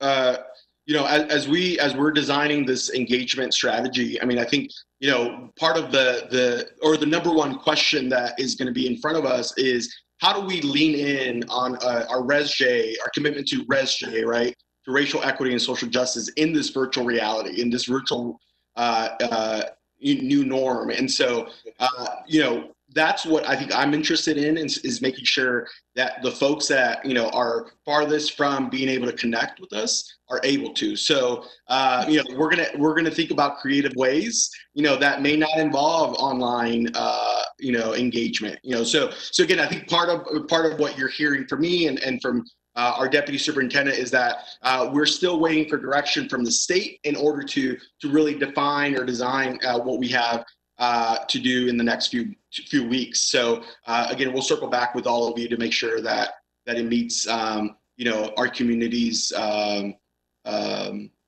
need. So if I could just add there, listening to everyone's questions, and we share the concern.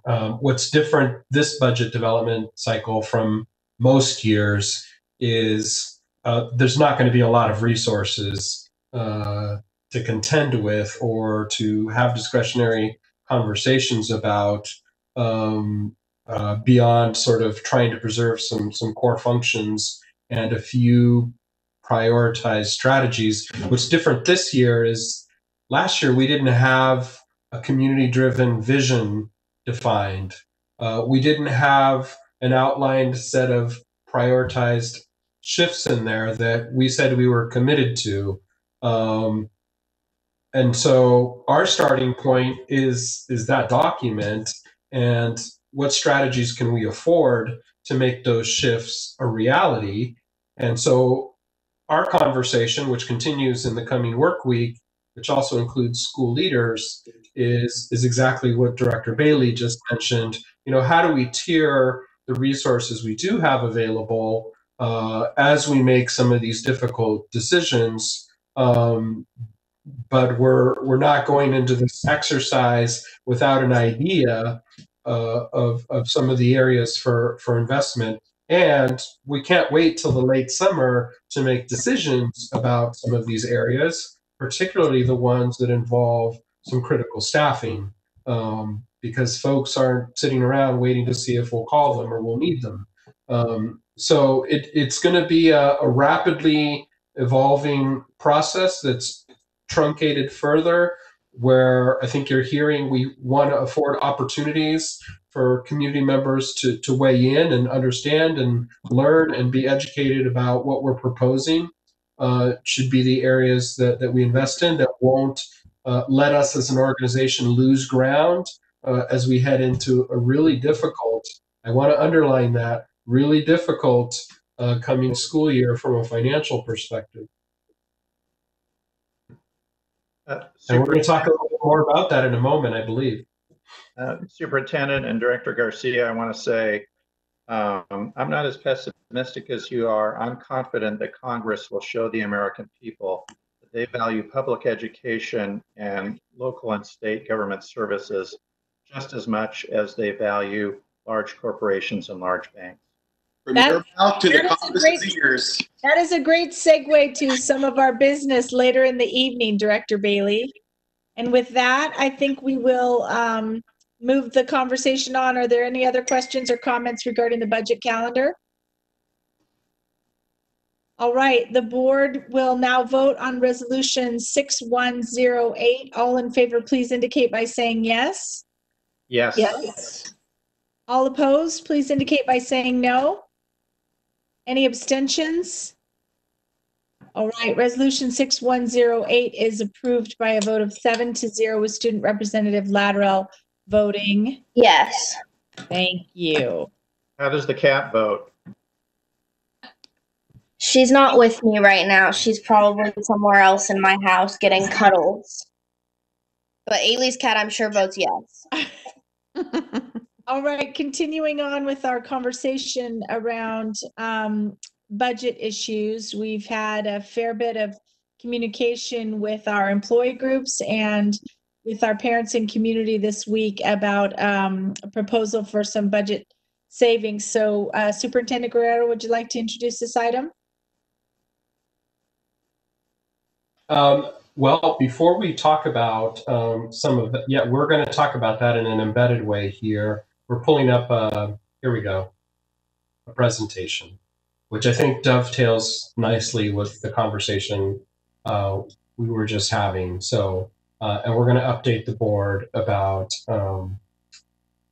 recent actions up until the hour before the board meeting started. So we wanted to spend some time, and I know board leadership sort of really encouraged us to sort of begin to paint the scenario for us. We may not have an accuracy in the numbers or resources available to us as a school system, but I do think it's important to spend time reiterating some of the priorities and some of the cost-saving measures that are within our influence that we can preserve for a better day next year.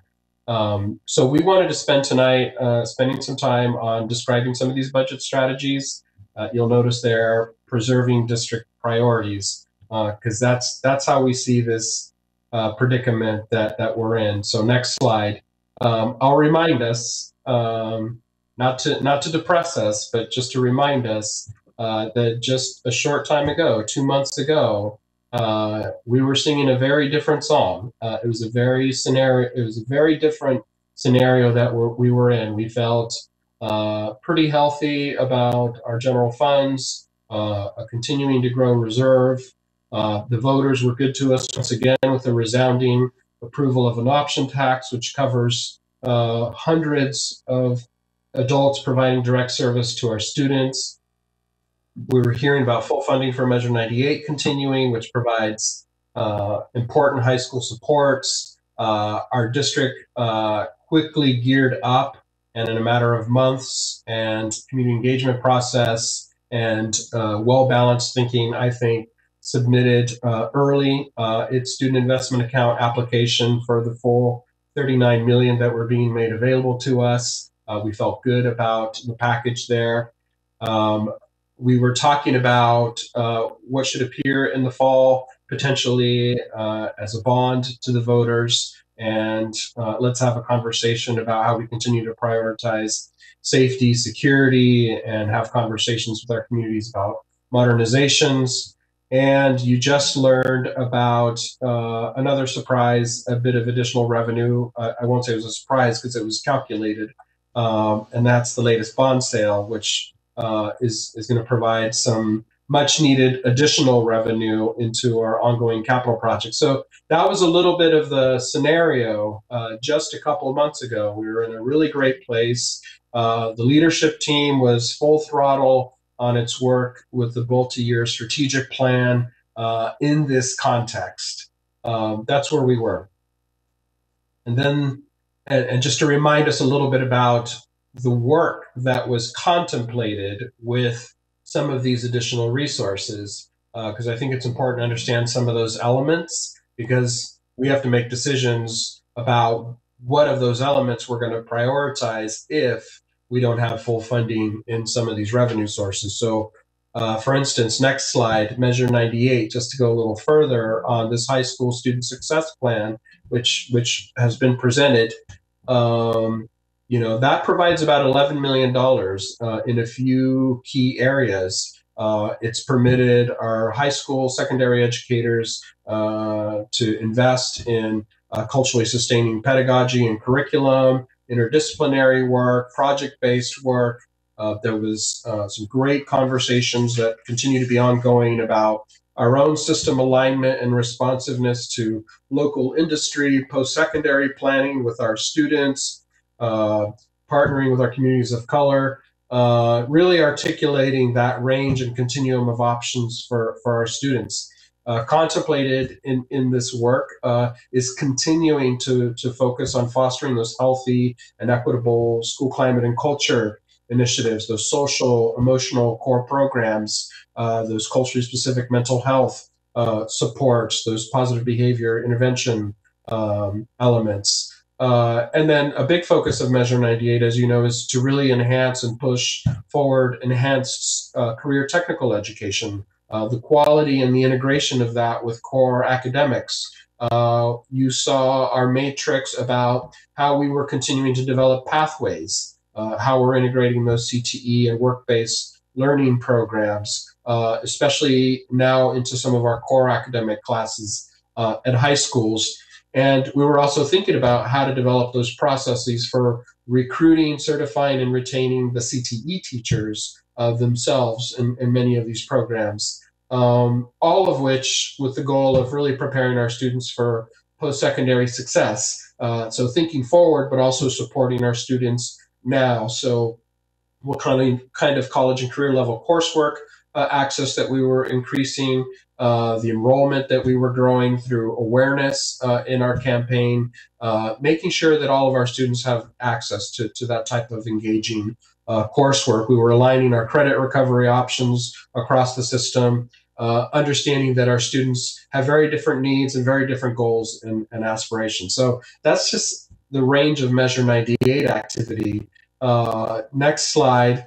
We spent quite a bit of time with the board talking through our student investment account elements as well, which was projected at 39 million. To remind us, there was a whole bunch of activity that we were proposing, academic supports and targeted interventions, especially for our students not yet exhibiting equitable outcomes, social, emotional, mental, behavioral health supports, which we believe are going to be particularly important as we reopen. There was an outlined investment in there to think about more optimal student-teacher ratios accomplished through continued reduction of class sizes. We wanted to make sure kids had more opportunity to a greater range of electives, especially in our comprehensive middle schools. We're continuing to push out our arts education pathways. We don't want our students to have to make difficult choices and make sure that they have full access no matter what middle grades school that they're attending. And we talked a lot about those culturally specific student and family supports as well. We have an RFP out now, as a matter of fact, where our partners are contemplating how they draft in and support our shared goals as well. And we were going to make an installment of investment in some sorely needed curriculum materials and the accompanying PD for our educators. So this was going to be a really big push for us. I hate to talk in the past tense because, like Director Bailey, want to be more optimistic, but I just want to remind us there's thinking that has gone into the road that we want to travel moving forward. And then bringing us to current day on the next slide, we've had to shift some of that planning into gearing up to the current situation that we're in, addressing this pandemic, which, from a hierarchy of need, really focused on supporting our students. So switching up our delivery model, continuing to evolve. It's not perfect. There are some frustrations. It's not enough. And yet you heard tonight some testimony about the splendid job that a lot of our educators, very thoughtful job that our educators are doing, attempting to engage and maintain some continuity of learning all of this in response to the executive order that districts were issued. Curriculum is continuing to be made available, whether it's online or for pickup in hard copy. We are particularly concerned about our seniors. I know we all share making sure that every one of them possible walks across the stage, even if that's virtual. So we are case managing them carefully. We have some particularly specialized student groups, students with disabilities, migrant ed students, Indian ed students, all of whom we want to think of, continue to struggle with sort of what are some creative ways that we can continue to outreach and support them. And also, as an organization, we needed to create the access. So technology, you've heard in our updates that growing number, and at this point are starting to feel like we're starting to reach the meeting of the need, whether it's hardware or internet access. And of course, our students continuing to have access to meals is something we're continuing to be committed to. And of course, in this pandemic, our first responders need support with childcare, and we're continuing to provide that as well. So that has really captured our attention and our energy during current day. But now we're going to continue the conversation about where we are now and some of the continued cost-saving measures that we're taking to try to preserve precious resources. So I'm going to turn the next few slides over to Deputy Superintendent Hertz. Good evening again. So one thing that the state school fund budget is appropriated at $9 billion for 2 years from 2019 to 2021. And it's 38% of this state's budget. So one thing that we hear in the news media is when we have so many $1 billion shortfall at the state level. So one thing that's just for us to keep in mind, for every $1 billion loss in state revenue in their general fund, it equates to $30 million lost in state school fund for 2021. So for $1 billion loss at the state, we would lose $30 million at for the 2020-21 school year. And so another thing to consider is that our budget is 80% is people. When we look at making reductions, by the time you're paying for electricity and keeping the buildings warm and the technology running, the internet access, all those kinds of things, and just some the repairs that we need to do to keep our keeping our schools clean and just operating on a daily basis, keeping our buses running. There is very little left, but personnel to make reductions. So this is a magnitude of a budget shortfall that will require significant reductions in our system and will impact the classroom. We're going to do our best to minimize that impact, but recognize that the shortfall is large enough that it will have an impact on many of our services that we provide students. Moving on to the next slide. So what we have focused on in this spring, as soon as we knew this was happening, we put some cost-saving measures in place. We froze purchasing, and we also did hiring freeze for this year and next year, pending waiting to hear more about where our funding level is. We have scaled back on year-long contracts, and we have banned travel. So we are working, we expect to take drastic measures for this fall. This helps us reduce them, but doesn't eliminate them. We have an opportunity to preserve resources in the millions for next year. And with this, I'm going to turn it over to Chief Human Resource Officer Sharon Reeves.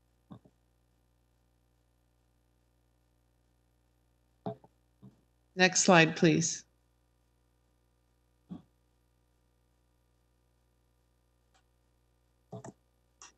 Good evening, Sharon. Are you with us?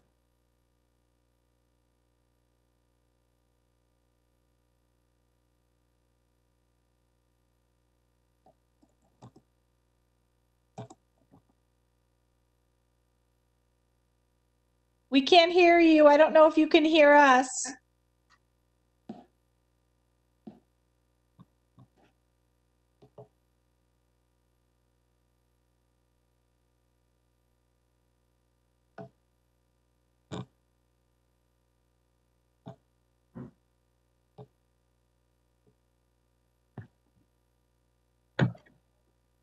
Can anybody hear me? We can now.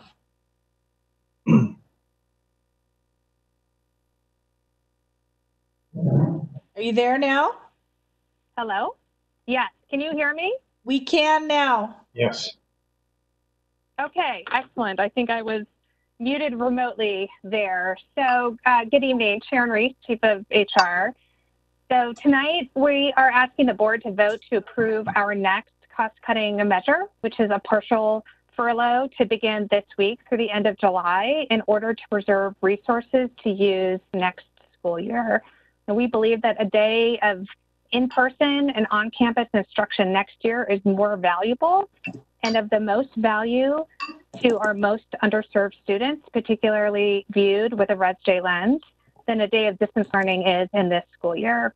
At no time has that been more true when we hopefully return our students to our schools this fall after the longest campus closures in the 150-year history of Portland Public Schools. So a couple of basics before I talk about what's sitting on this slide.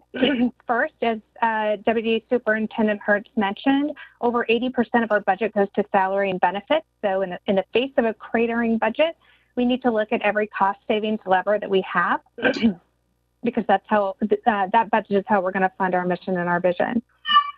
Second, we have a really unique, in fact, an unprecedented opportunity to access federal stimulus money right now through the Federal CARES Act.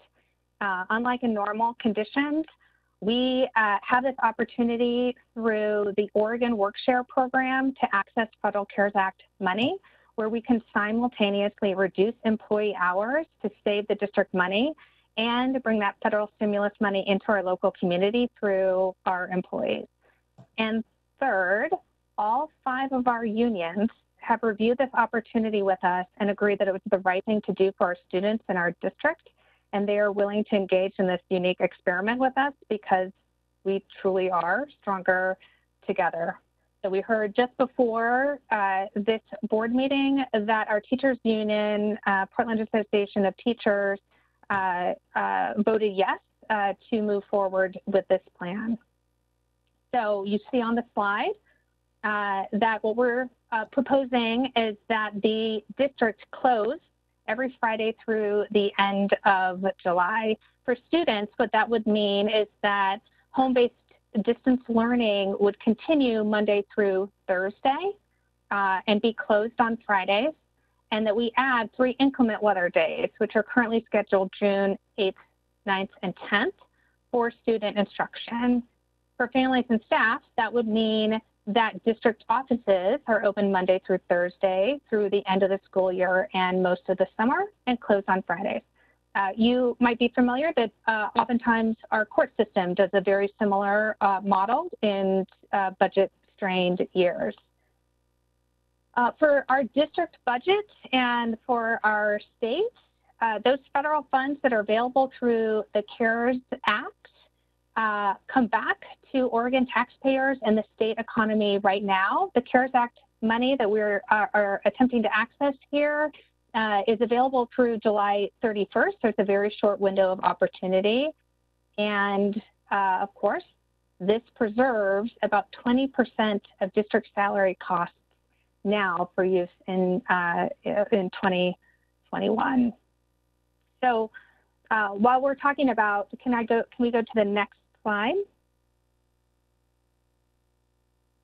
So while we're talking about financials, every financial decision and every decision we make, as you've heard throughout this presentation, we must put our students in our vision, PPS Reimagined, as our guiding North Star. So a key component of this furlough plan through the Oregon Workshare program is to leverage those 3 inclement weather days built into our school year. With doing that, we lose 5 Fridays, but we extend the school year 1 week into the summer, and we add those 3 instruction days back. So we do have a net loss of 2 instructional days, but the advantage of extending our contact with students 1 more week into the school year. So the lift we anticipate, and while we're still working on implementation, we do expect to realize in excess of $10 million over the course of the next 3 months from taking this action. So all of this, of course, is to preserve resources now to lift the 2020-21 school year, and it is action that we can take now. We don't have to wait for further federal stimulus, further state budget forecasts, or anything else in the weeks and months ahead. We can take advantage of this really unusual, unprecedented opportunity right now. Before I take questions, I will give a couple of notes. Questions have come to me about our senior leaders participating, and the answer is yes, from our superintendent to all of our senior leaders that you've heard from this evening, to all of our principals and every employee in the district. There are some exceptions for those who can't participate in this under the Oregon Workshare requirements. That's mostly employees who have been working full-time less than 6 months, or part-time less than 12 months, and people who are on leaves of absence. But barring those and a couple of other small exceptions, every employee in the district would be participating in this. I'm going to pause to take any questions that you might have. I think we will introduce the resolution and get the item on the table, and then see what questions and discussion follow. Excellent. The board will now vote on resolution number 6109, approving a 20% furlough through July of 2020 and modifying the 2019-2020 school calendar. Do I have a motion? So moved. Director Bailey moves, and a second? Do I have a second? Second, this is Rita. Director Bailey moves, and Director Moore seconds the motion to adopt resolution 6109. Ms. Bradshaw, is there any public comment on resolution 6109? No. Okay, thank you very much. All right, now to any board discussion or questions. Thank you, Sharon, for that thorough analysis. And this is not the first time we've had this conversation as we were contemplating it, but now we know that all of our employee groups have endorsed this strategy. One, I want to say thank you, Sharon, and your team. Thanks to our labor partners. This is exactly what the CARES Act is for, which is if any organization is facing a revenue shortfall, this will help fill the gap. My question is, does the extra 3 furlough days and how will all this, I guess, impact provision of meals to families? That's an excellent question, Director Bailey. Right now, our nutrition services hubs, which have provided over 300,000 meals in the 8th week, by the 8th week of our closure, are serving meals on Fridays to cover weekends for those families, and we would shift to Thursdays providing sufficient meals to cover Friday, Saturday, and Sunday. And then would this also mean an extra couple of days with the added furlough days into the extra week? I'm not sure I understand your question. Would this mean or not a couple of extra days? But the 3 extra snow days would have meal snow days, as well. Yes, That's my understanding. Yes, it would increase the meals 1 week into the year. Great. Okay, into the summer. Excuse me. That's another huge win. Yeah.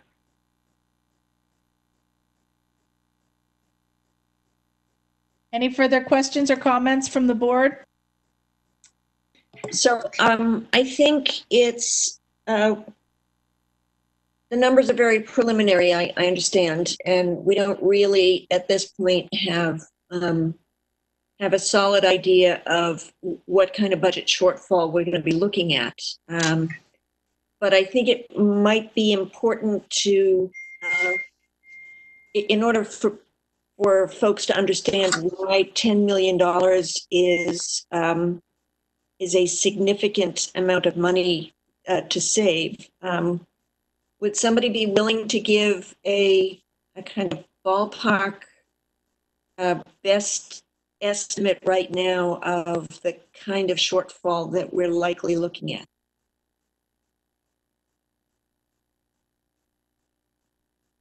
I'm going to defer that question to the person with the most knowledge of that, our Deputy Superintendent of Business and Operations, Ms. Hurt. So thank you. We are preparing $60 million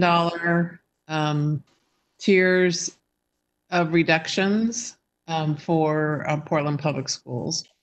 Internally, we are looking at different tiers, but looking at a possible $60 million shortfall. This is Director Lowry, and this is sort of my quick and dirty past president of a local school foundation math, is that we always set our goals. $100,000 is about equal to one teacher. So I know this is apples and oranges and it's not the same thing, but $10 million is around 100 teachers. And I know there's other factors to that, but that's kind of how I've been thinking about it, is if we can, that's going to be, even if we lose 60 million, that's a huge impact on some of that staff. We can still retain them. So just to add, Pretty close thumbnail, Director Lowry. we had one final slide there in our presentation just to help sort of provide a more a continued response to that question. But it's true, the resources could support over 100 FTE. I want to appreciate the cooperation of all of our labor partners because those FTEs likely represent across the board many of the folks that keep PPS running. But again, we're preparing tiered budget reductions to 60 million. Hopefully that's a worst case scenario. Hopefully it's much better than that. We have our vision. We're continuing to work on our strategic plan. That remains our roadmap. We identified some shifts in there. So these savings, help us take us part of the way to any anticipated budget gap, and informs the conversation about in these areas, what can we continue to prioritize in the coming school year.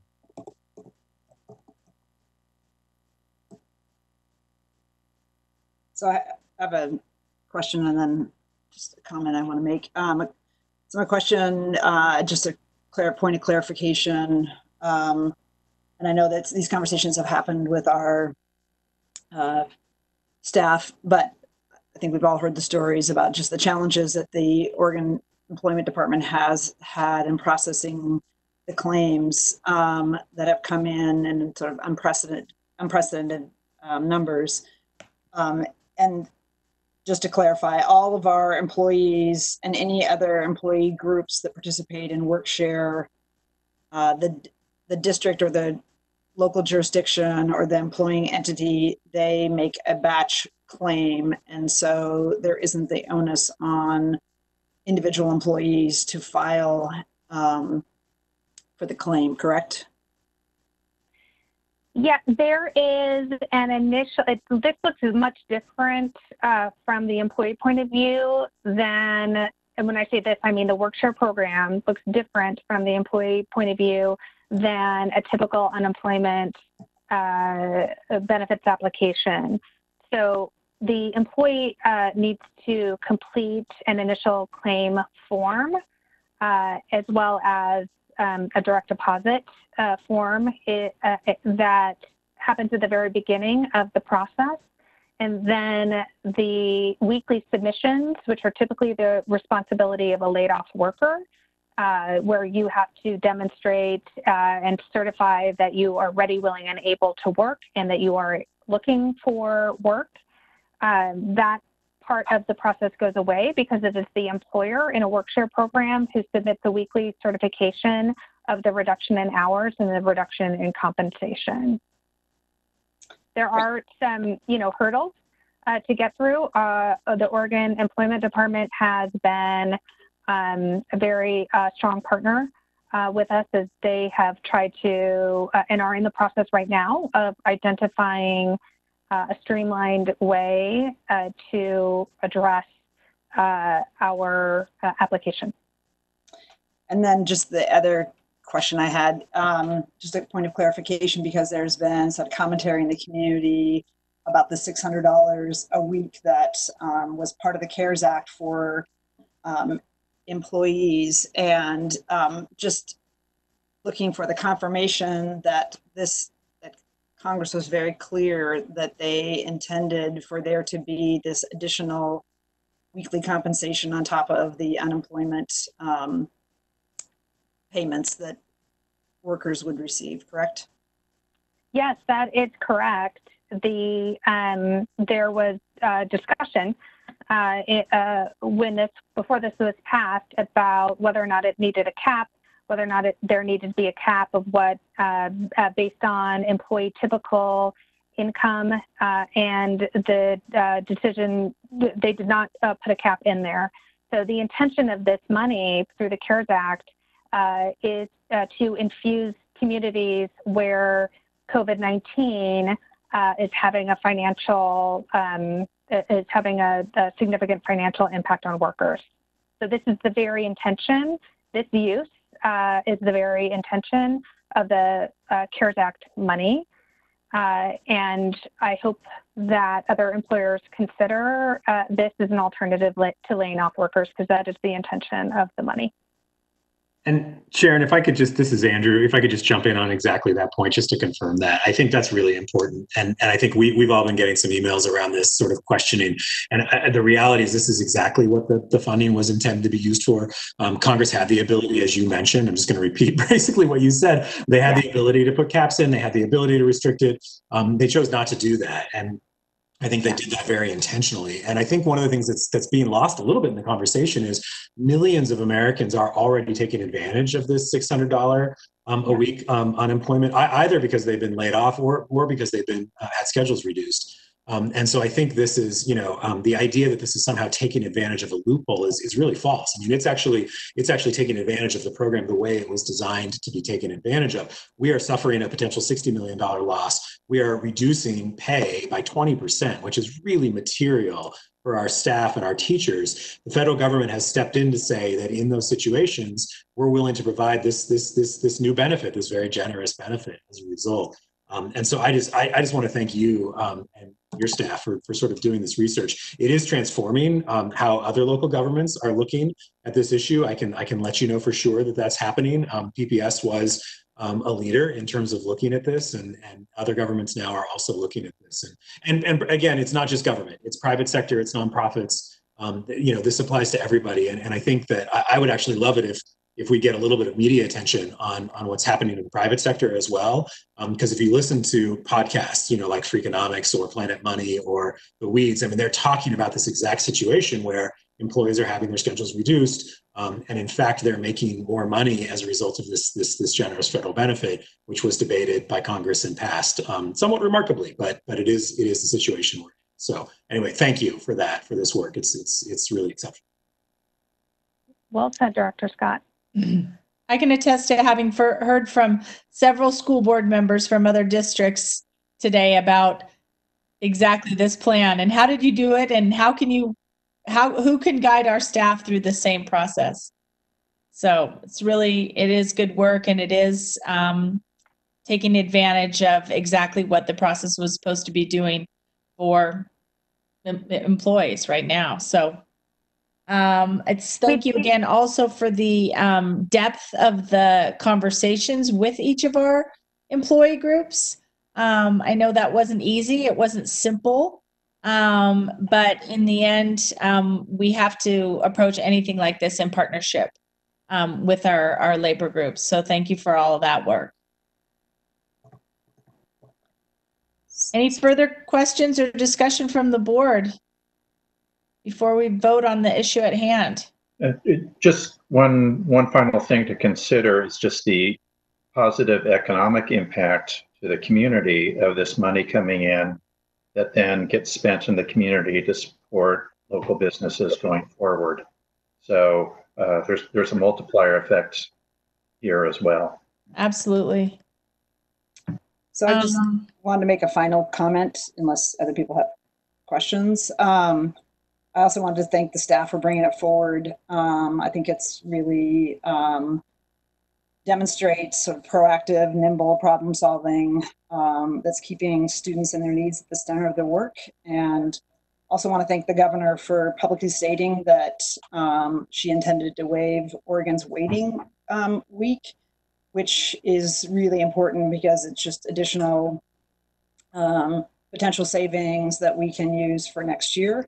As we're facing a dual threat, the coronavirus pandemic and also the crushing economic environment for public institutions, nonprofits, and businesses, it's one of those things we're going to need to be laser focused on preserving instructional time. And I think this is a great example of sort of proactively looking at what next year might look like. If I look back to 2002 and 2003, PPS went to extraordinary lengths, and the community, frankly, to avoid shortening the school year or having any school furlough days. Teachers took a pay cut, or the 10 days of working for free. All Portland taxpayers paid additional 1% income tax surcharge. PPS staff had reductions in benefits. School buildings were closed. A whole host of things happened in order to preserve instructional time. Same thing in the Great Recession. PPS avoided school staff furlough days. And as we look at the tough choices that we're going to have over the next year, I think tonight is only one in a series. Generally, I don't support school staff furlough days as a cost-saving strategy. Not only is it resulting in a reduction in pay for school staff, but we just get less instructional time. So I had to sort of weigh, what do I think about us having furlough days? And I think I'm totally confident in this being the right call, because I do believe, as was outlined earlier tonight, that we're trading much higher value school days with students in classrooms next year with their teachers for the current distant learning days in which students have a fraction of the time with their teachers as they do normally. So in that case, I think this is, when we think about it now, it's a hard decision, maybe a hard decision to make, but for next year, when we have students back in their classrooms, that those are exactly the days that we don't want to have to be considering a furlough day. So just the trade-off is, for me, well worth it. I do want to acknowledge that we have had some concerns from community members about the proposal. And I can understand why parents would be frustrated with the current situation, but I don't think it's unique to PPS. There's been a responsibility that's been shifted from parents, from the public education system because of the COVID pandemic and the requirements from the state. So I can totally understand where parents may be coming from as they look at this. So that's understandable. It's, again, not unique to PPS. And I think we're going to have higher value days next year. Also, there's a community member or parent who may have interpreted earlier communications that decisions had already been made prior to the board meeting, the discussion, and that's not the case. I think all board members benefit from hearing from community members, even when they disagree with us, as it helps informs our decisions. And then just finally, I want to just close again by thanking the staff, especially Sharon Reese and the HR team, because I do think this fundamentally protects really important instructional time in unprecedented and challenging times for our country and for the state and school district. And of course, thank all the school and administrative staff who partnered with us to make this happen. Thank you, Director Brim-Edwards. The board will now vote on Resolution 6109. All in favor, please indicate by saying yes. Yes. Yes. Yes. All opposed, please indicate by saying no. Any abstentions?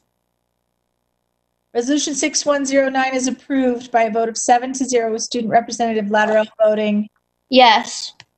all right. Thank you. Thank you Chair again. Moore, thank you to the board for considering this proposal. I also want to publicly commend Sharon Reese and her dynamic team with backup from Liz Large and many others. I think when you say PPS is blazing a trail here, that's particularly true. I know that many of us have been fielding phone calls from both districts here in the state and out of the state. And so I think we're going to start a trend here. So thank you for your support and your consideration tonight on this resolution. All right. Thank you. Next, we move on. We have some appointments to our Citizen Bond Accountability Committee. Director Scott, would you like to introduce this item?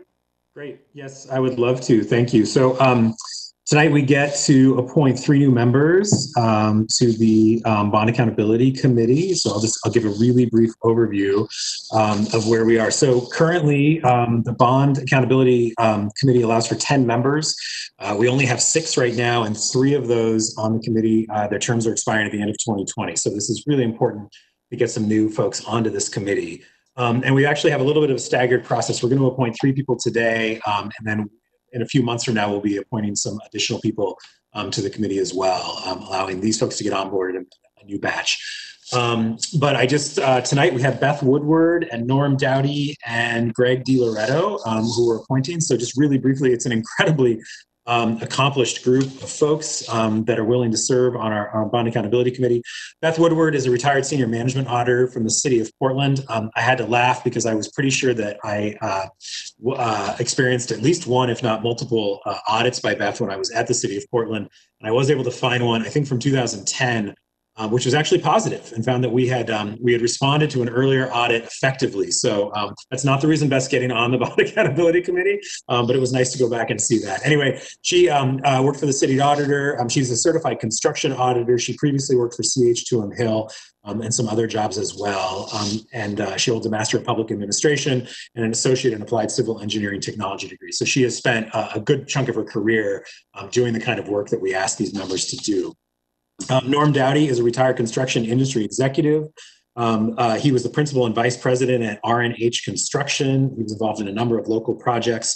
I think really interestingly, he served on boards of the local chapter of the American Institute of Architects and Cedars-Sinai Park Senior Living Community, and he's been active in industry organizations, the American Institute of Architects, Architectural Foundation of Oregon, and the Urban Land Institute. He has really deep Oregon roots.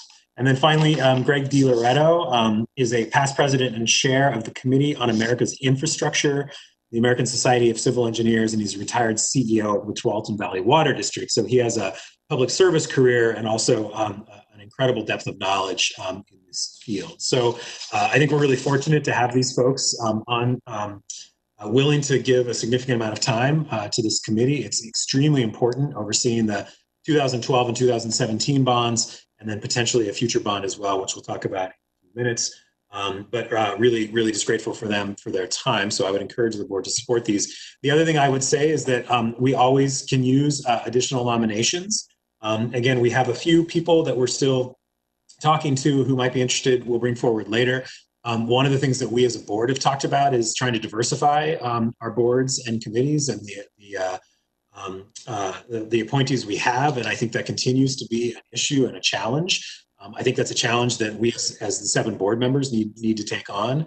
And again, this has come up previously, but I have been, racking my brain to try and find folks in the community who are willing to serve, and particularly people of color who are willing to serve on these committees.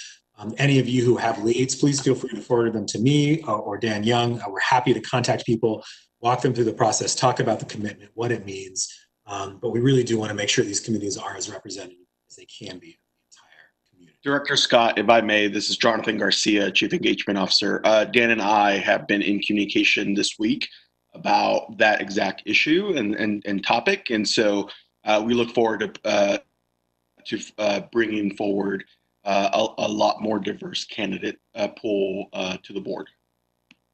And Director Scott, I'd also like to forward a couple of names. Would I send that to you just directly? Yeah, send it to me and Dan Young as well, and we can get in touch with those folks. And yeah, that's fantastic, Michelle. Director DePass, thank you. You're welcome. That's great. Let's get this resolution on the table. Thank you, Director Scott, and thank you to everyone who has done some legwork in trying to bring good candidates forward. It's really an incredible volunteer role that is so valuable to the district. So again, we can bring on another slate within the next 6 months. We still will have, is it 2 or 3 open positions after, assuming we approve these? This will take us to 9 people, but then again, 3 are ending their terms at the end of the year. So we'll have 4 open positions at the end of 2020. Okay. The board will now vote on resolution 6110, recommendation of new members to the Bond Accountability Committee. Do I have a motion? So moved. Second. Director DePass moves and Director Bailey seconds the motion to adopt resolution 6110. Ms. Bradshaw, do we have any public comment on this resolution? Do we have any further board discussion on this resolution? All right, the board will now vote on resolution 6110. All in favor by saying yes. Yes. Yes. All opposed, please indicate by saying no. Any abstentions? Okay, resolution 6110 is approved by a vote of 7-0 with student representative Lateral voting yes. Thank you, Maxine, and thank you again, Director Scott and Dan Young and Jonathan Garcia for helping with that process. Okay, our last item is a resolution to advocate for and approve additional federal education funding. So Superintendent Guerrero referenced at the beginning of our meeting that he has been working with other superintendents of large urban school districts around the country to advocate for more federal support for school districts. Board members and board representatives to the Council of Great City Schools have also been engaged in the same process. So this is a resolution to advocate for and approve additional federal education funding for public schools due to the COVID-19 pandemic.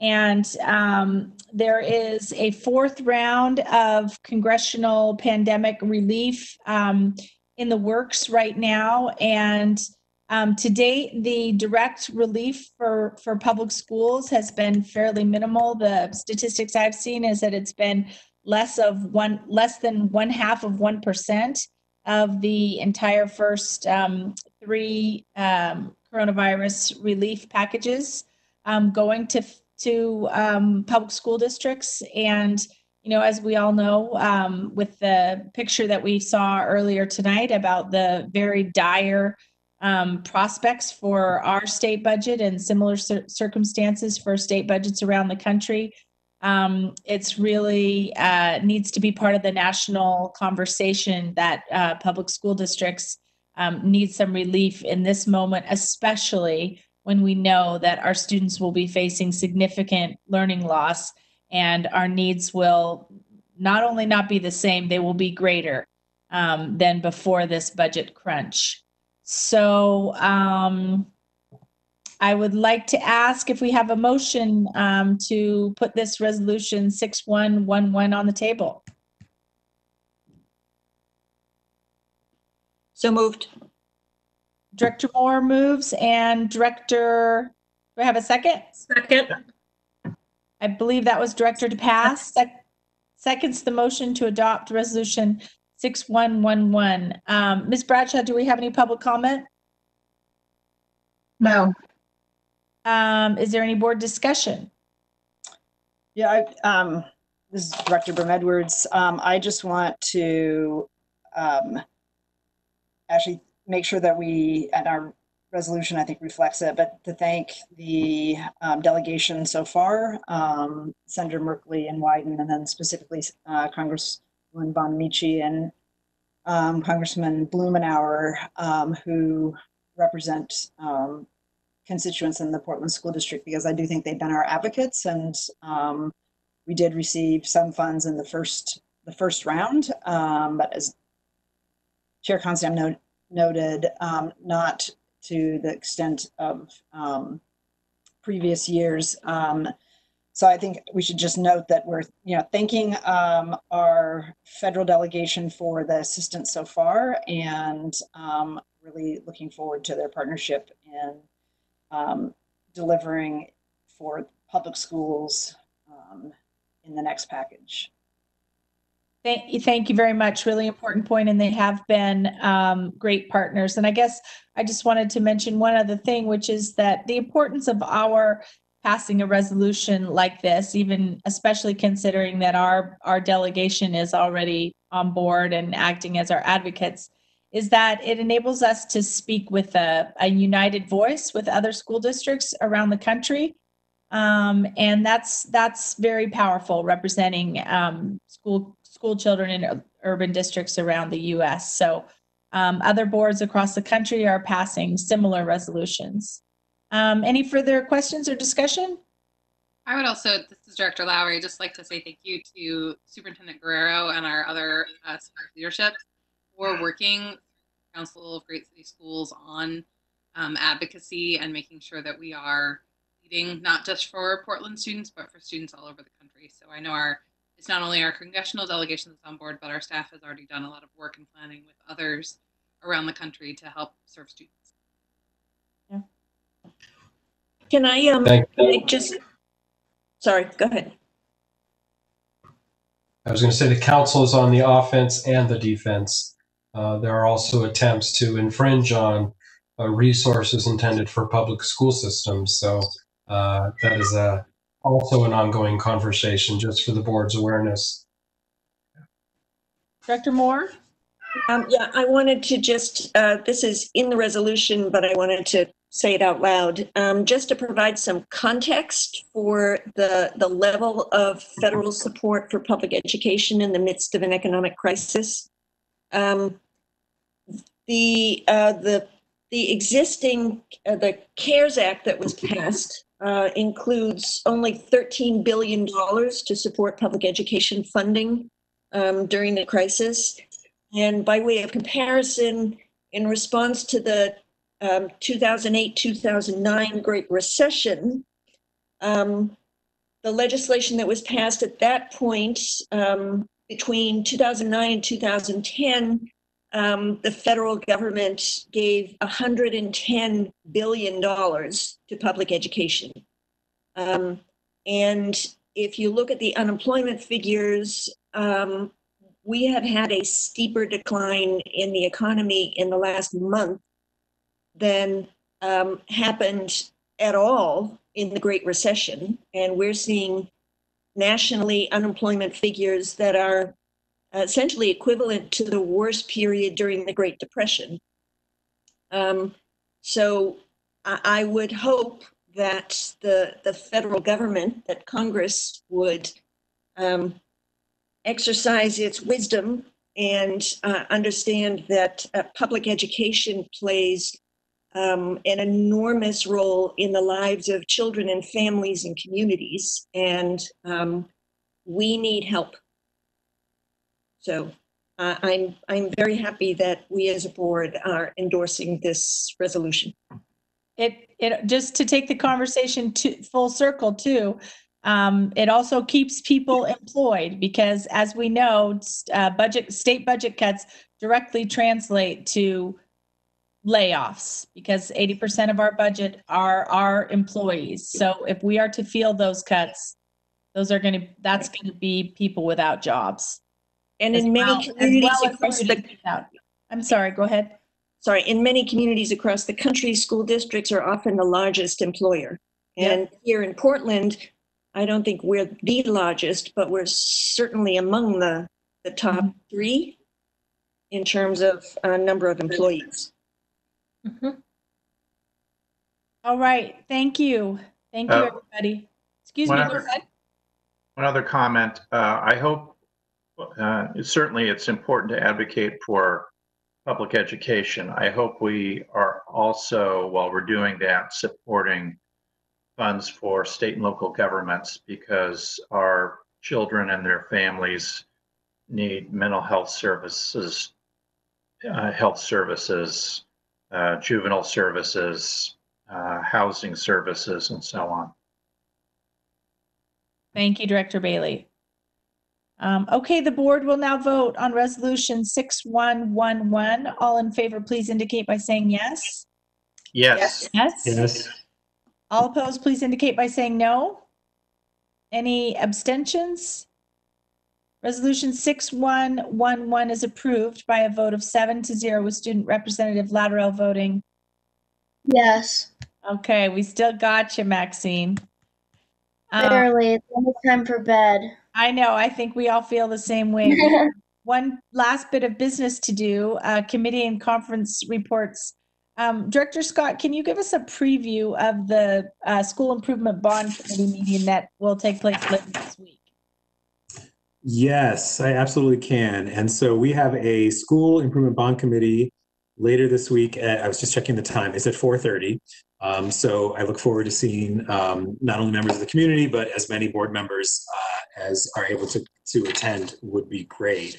So to give a little bit of preview of the conversation we're going to have on Thursday, as I think we've heard a lot tonight, the district is currently all hands on deck in terms of supporting students, families, and staff through the COVID-19 crisis, and it is consuming a significant amount of time. And it's really hard. We heard from the budget conversation, we heard from other conversations, making decisions about the future, in this time of uncertainty is difficult. It's required some flexibility and some rethinking. Pre-COVID, which I feel like, we can all divide our lives now between when we used to go to work and now when we work at our dining room tables, we were considering this 8-year, $1.4 billion bond package. And, that amount would have been invested in health and safety and modernization projects throughout the district. And I think most importantly, would have renewed the current tax rate, right? And would have maintained sort of the tax rate that voters were generous and voted for in the 2012 and 2017 bonds.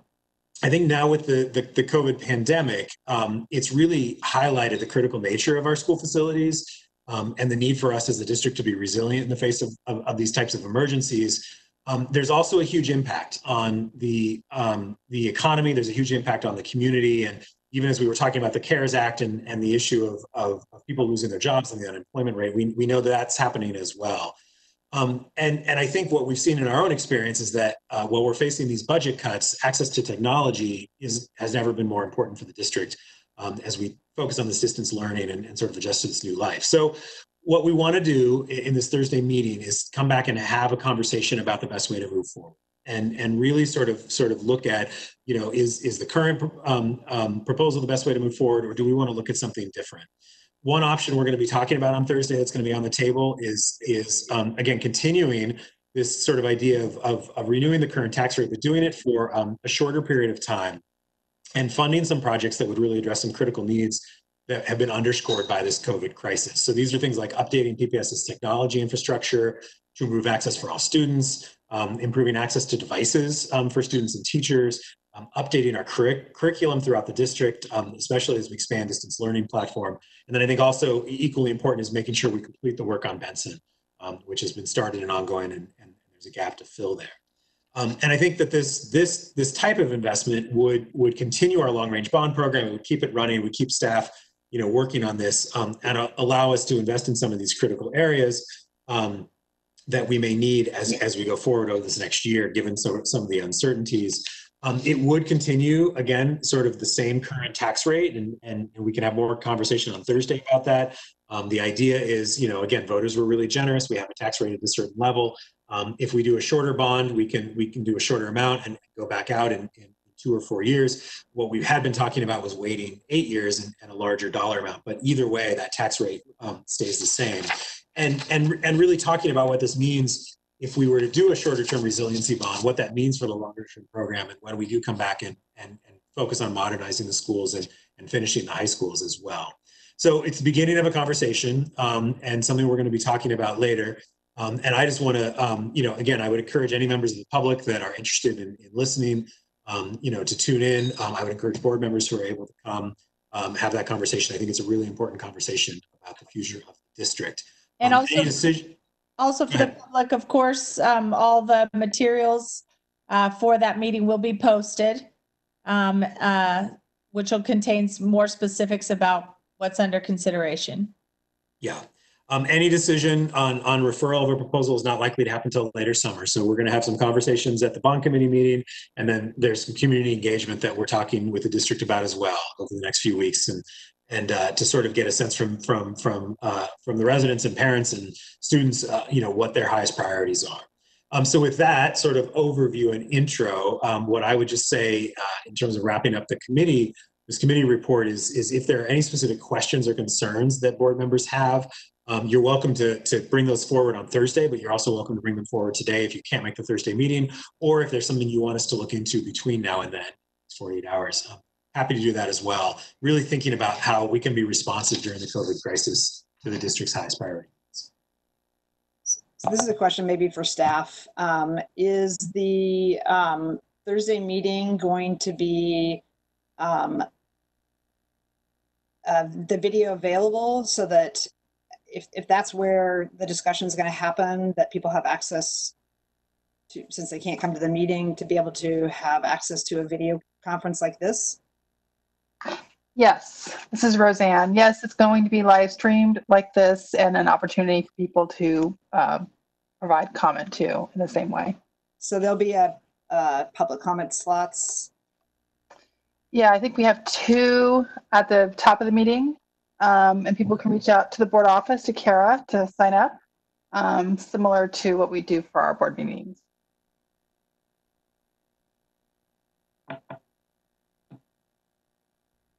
I just have a quick process question. Why we limit it to just two comments, or is that 2 commenters? Is that just for time? It is. I think it's just a time constraint. I mean, I would defer to Roseanne if she has any history here. My understanding is it's just because it's a committee meeting, we limit it to 2. We have usually not filled those slots, so I don't think in my brief tenure, less than a year, I don't think we've had a situation where we've had more people who wanted to speak than we had slots available. Exactly, and certainly, what I've experienced with our committee chairs is that we have more people that want to. Certainly, there's, room made for public comment. So, but we planned time for 2 at the beginning. How's that? Thank you. Yeah, I was going to agree with Roseanne that it's, I believe it's up to the discretion of the committee chair.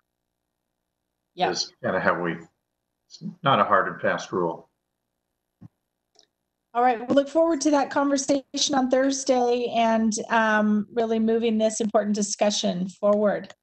Is there any other business for the good of the order? So I just want to flag, just from the audit committee, that there's a body of work that's going to be coming to the full board. It's that will need to be probably completed in the next month and a half. As everybody recalls, we had 8 action items from the Secretary of State's audit that were specific to the board. So in a conversation with Deputy Superintendent Claire Hertz, we've decided we're going to put together a preliminary framework of what we believe the board has done to date in terms of actions related to the recommendations that were board specific, but at a certain point in time, the full board will need to be engaged in that discussion again, probably the next couple of months before the Secretary of State's office comes back for their review. All right, thank you very much, Director Brim Edwards. All right. The next meeting. Director Constan, one final thing. Love to hear an update as to where we are on. Yeah, that's the cat. Amazingly loud cat. Weighs about 3 ounces. Where are we? Where are we with policy work? And I'll take my answer offline. Okay, thank you very much. All right, this meeting of the Board of Education of Portland Public Schools is adjourned. It was nice to see all your faces. Thank you, staff, for your helpful presentations tonight. The next meeting of the Board of Education will be held May 26th. Take care, everybody.